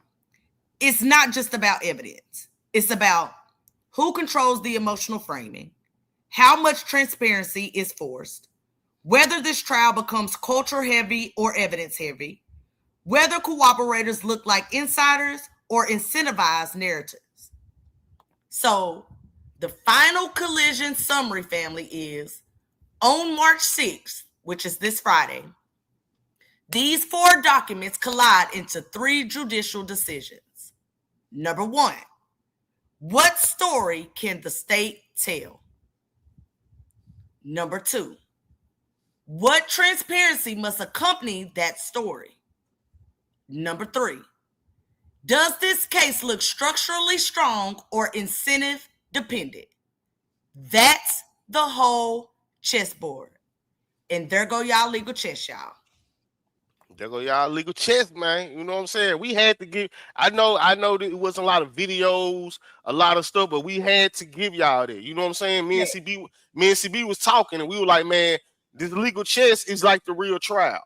Like once we get to the real trial, whether it's Key1 trial, Devin trial, Yella Beezy trial, some stuff in that trial is going to be informative, but it's not going to be as exciting as, say, for instance, Trap Boy Freddy takes the stand. Everybody gonna be watching it that day, but it's our job. It's our job to give y'all all the information as it relates to the trial, because we getting ready for trial. Like, very rarely, you know what I'm saying, even though we do entertain the conversations, but we kind of beyond and past the speculation on who did what. The trial is beyond that. You know what I'm saying? Because so we can easily clickbait and be like, was Key1 white here in Houston, or was but we beyond that. You know what I'm saying? We following the trial. You know what I'm saying? And some of this stuff is going to be a lot of reading. Some of this stuff is going to be a lot of breaking down and doing. Some of this stuff is going to be a lot of videos. You know what I'm saying? Matter of fact, follow me on Twitch. I'm about to drop my Twitch in the chat right now, because more than likely the next Legal Chess episode will start on YouTube, but it will end on Twitch, because it will be very, very video heavy, and I don't have time for YouTube, my channel, be messed with some of these videos that we're gonna be watching. You know what I'm saying? Because the next, I'm pretty sure. Yeah, I think the next Legal Chess episode should be the video thing I was talking about. But hold on, let me drop this link in the chat real quick. Thank you, Miss Pooh Bear. Thank you, Miss Pooh Bear. I modded you up over there on Twitch too, Miss Pooh Bear. I don't know if you noticed or not, but you was one of the people's names I was able to find. There go my Twitch, man. Make sure y'all follow me on Twitch, because we will. Hold on, here we go. I didn't even put it in the chat. Where is my Twitch? Did I man, forget it. I don't know where that thing get. Well, y'all will have it. Y'all will have it. I'll share it on on my wall or whatever. But yeah, then I'll be going live over here first anyway. So yeah, y'all will most definitely have the Twitch, because the next episode will most definitely be on Twitch. We're gonna break some things down. as far as this timeline, I ain't gonna say too much, y'all, because y'all know I say some shit, then somebody be doing a live tomorrow, man. I need y'all to stay woke in these YouTube streets. You know what I'm saying? Just stay woke in these YouTube streets. Don't ever believe because people, you know what I'm saying, got bigger channels than us. They don't stay woke in these YouTube streets, man. I always watch what's going on, man. You know what I'm saying? Because we'll set a live or we'll say we're gonna do a live. Then the next day, you know what I'm saying? Before we get to, we got real lives. This is not our full-time job. Like we tell y'all all the time, man. This is a hobby that we enjoy doing. This is a side hustle for us. You know what I'm saying? So before we be able to get to our content, we'll tell y'all what we gonna do next, and boom, somebody else already, you know what I'm saying, already on top of it. So just follow the Twitch, and we'll see y'all Friday, man. That'll be our next Legal Chess episode Friday.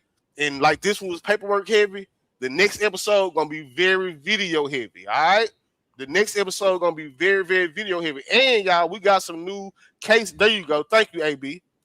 Man, shout out to my motherfucking G, man. Let's Always go, coming through. Yeah, amazingly beautiful. Drop my Twitch in the chat, man. Look, go ahead and subscribe to the Twitch. Go on, subscribe to the Twitch, because again, the Legal Chess episode Friday, we gonna meet up here, but we gonna go to Twitch. We gonna go to Twitch with it, all right? Because we gonna be breaking down some videos and all of that, and I ain't trying to get struck or flagged or none of that for reused content, none of that. But I do want to make sure I give y'all this episode full through. You know what I'm saying? Without having to edit too much and none of that. Over there on Twitch, we can run it. You know what I'm saying? We can run it.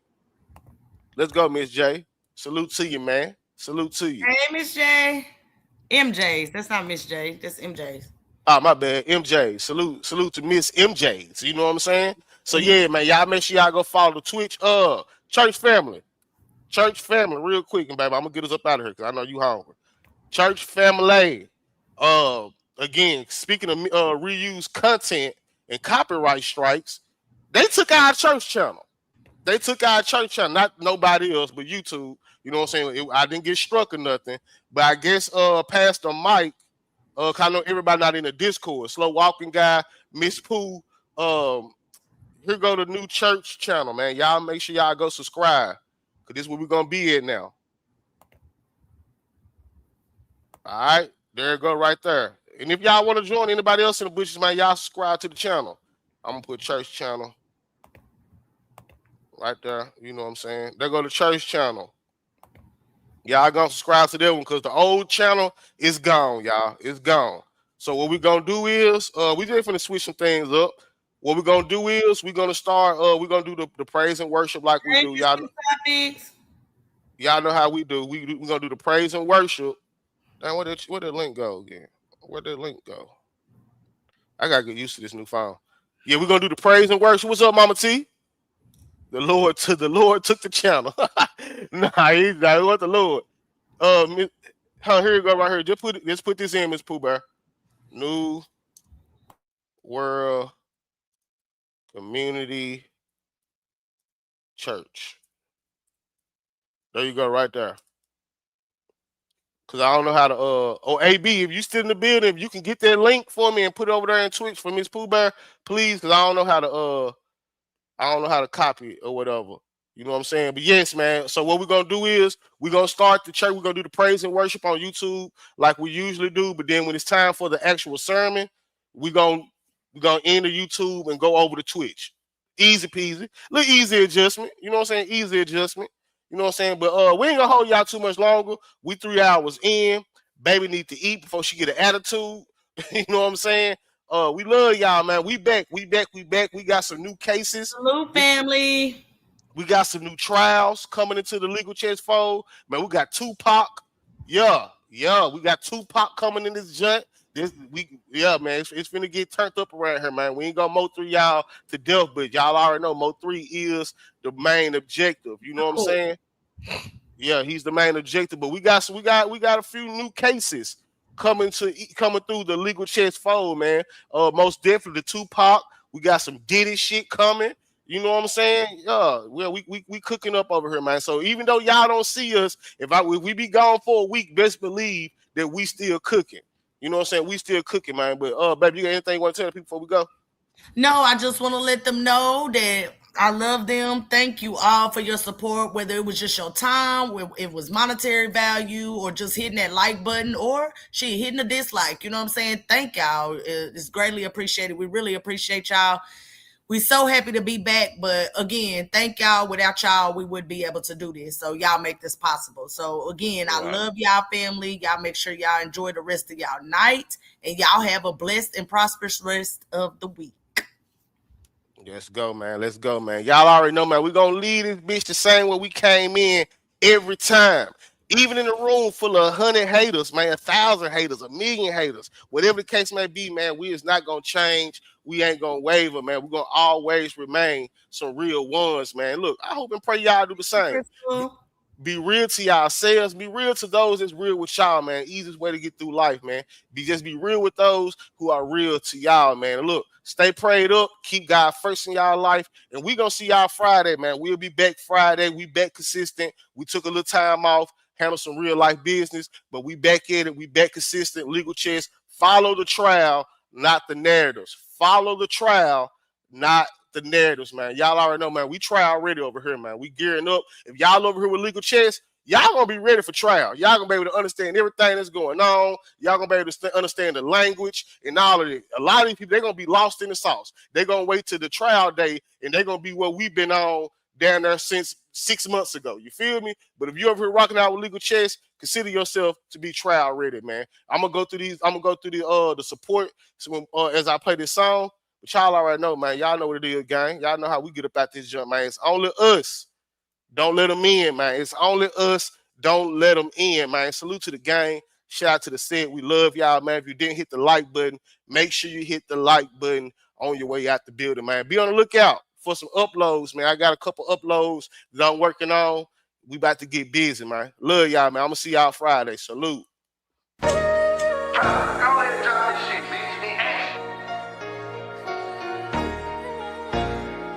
God. On bubble, nigga. 3G4L, nigga. Look. Another state with the game. Got my foot in the sand. Don't mention me in none of your comments. Go pick up your man. Slide and don't say nothing. They go fuck on the bitch. All they know fast in jail, but they don't know what he did. Fuck the comments in the post. This is real life. If I ever catch a op, he gon' die that night. Bro be tryna tell me chill. No, I ain't living right. But he know I'm for the smoke, so don't believe the hype. If I got a step, then it is what it is. Balenciaga print. When I drop the little bitch, got it. Walk over him, and we won't say nothing. Fuck getting them touched, bitch, I'ma crush them. That's what I'm saying. Body bags, I'm corrupted by homicide. Stuck in war, I'm just trying to get you dropped in somebody. Telling the gang it's only us, don't let them in. We do it on taking back 3 on everybody and my friend. So I'm riding with this crime. Everybody ain't your friend. Everybody ain't your partner, so I've been put my trust inside my chopper. It's only us, don't let them in.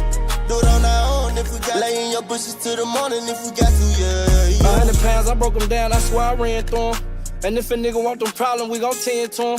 I'm in the trenches, relaxed, chillin' with my feet up in my handgun. Niggas just be talking, but I ain't saying nothing. I was taught to watch these niggas and keep it pistol. I be damned if I start laying with my nigga, even though I miss him. Niggas acting like bitches, I don't understand them, I don't get them. Got it straight out the trenches with some niggas that'll come kill. Remember when my granny told me I'm a man now? She seen a nigga go get it without no hand down. I'm a real nigga, hands down. Stay focused, ain't got time to be playing around. That's a spaceship in, I can hear what they saying now. Good cushion and L, designer symbols all on my belts. Look in the mirror, boy, you good? Yeah, I'm just talking to myself. I just be thinking about the hood, like how I came up from there.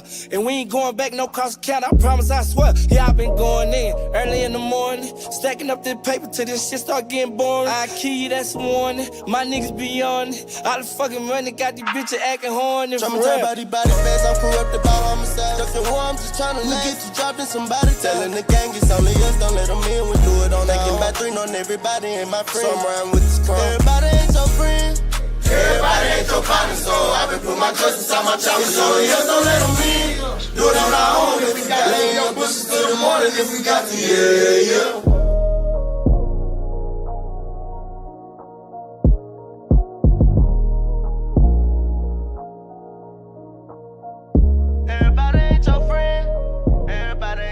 So I've been put my trust inside my chopper. It's only us, don't let them in. Do it on our own if we got. Lay in your bushes till the morning if we got to, yeah.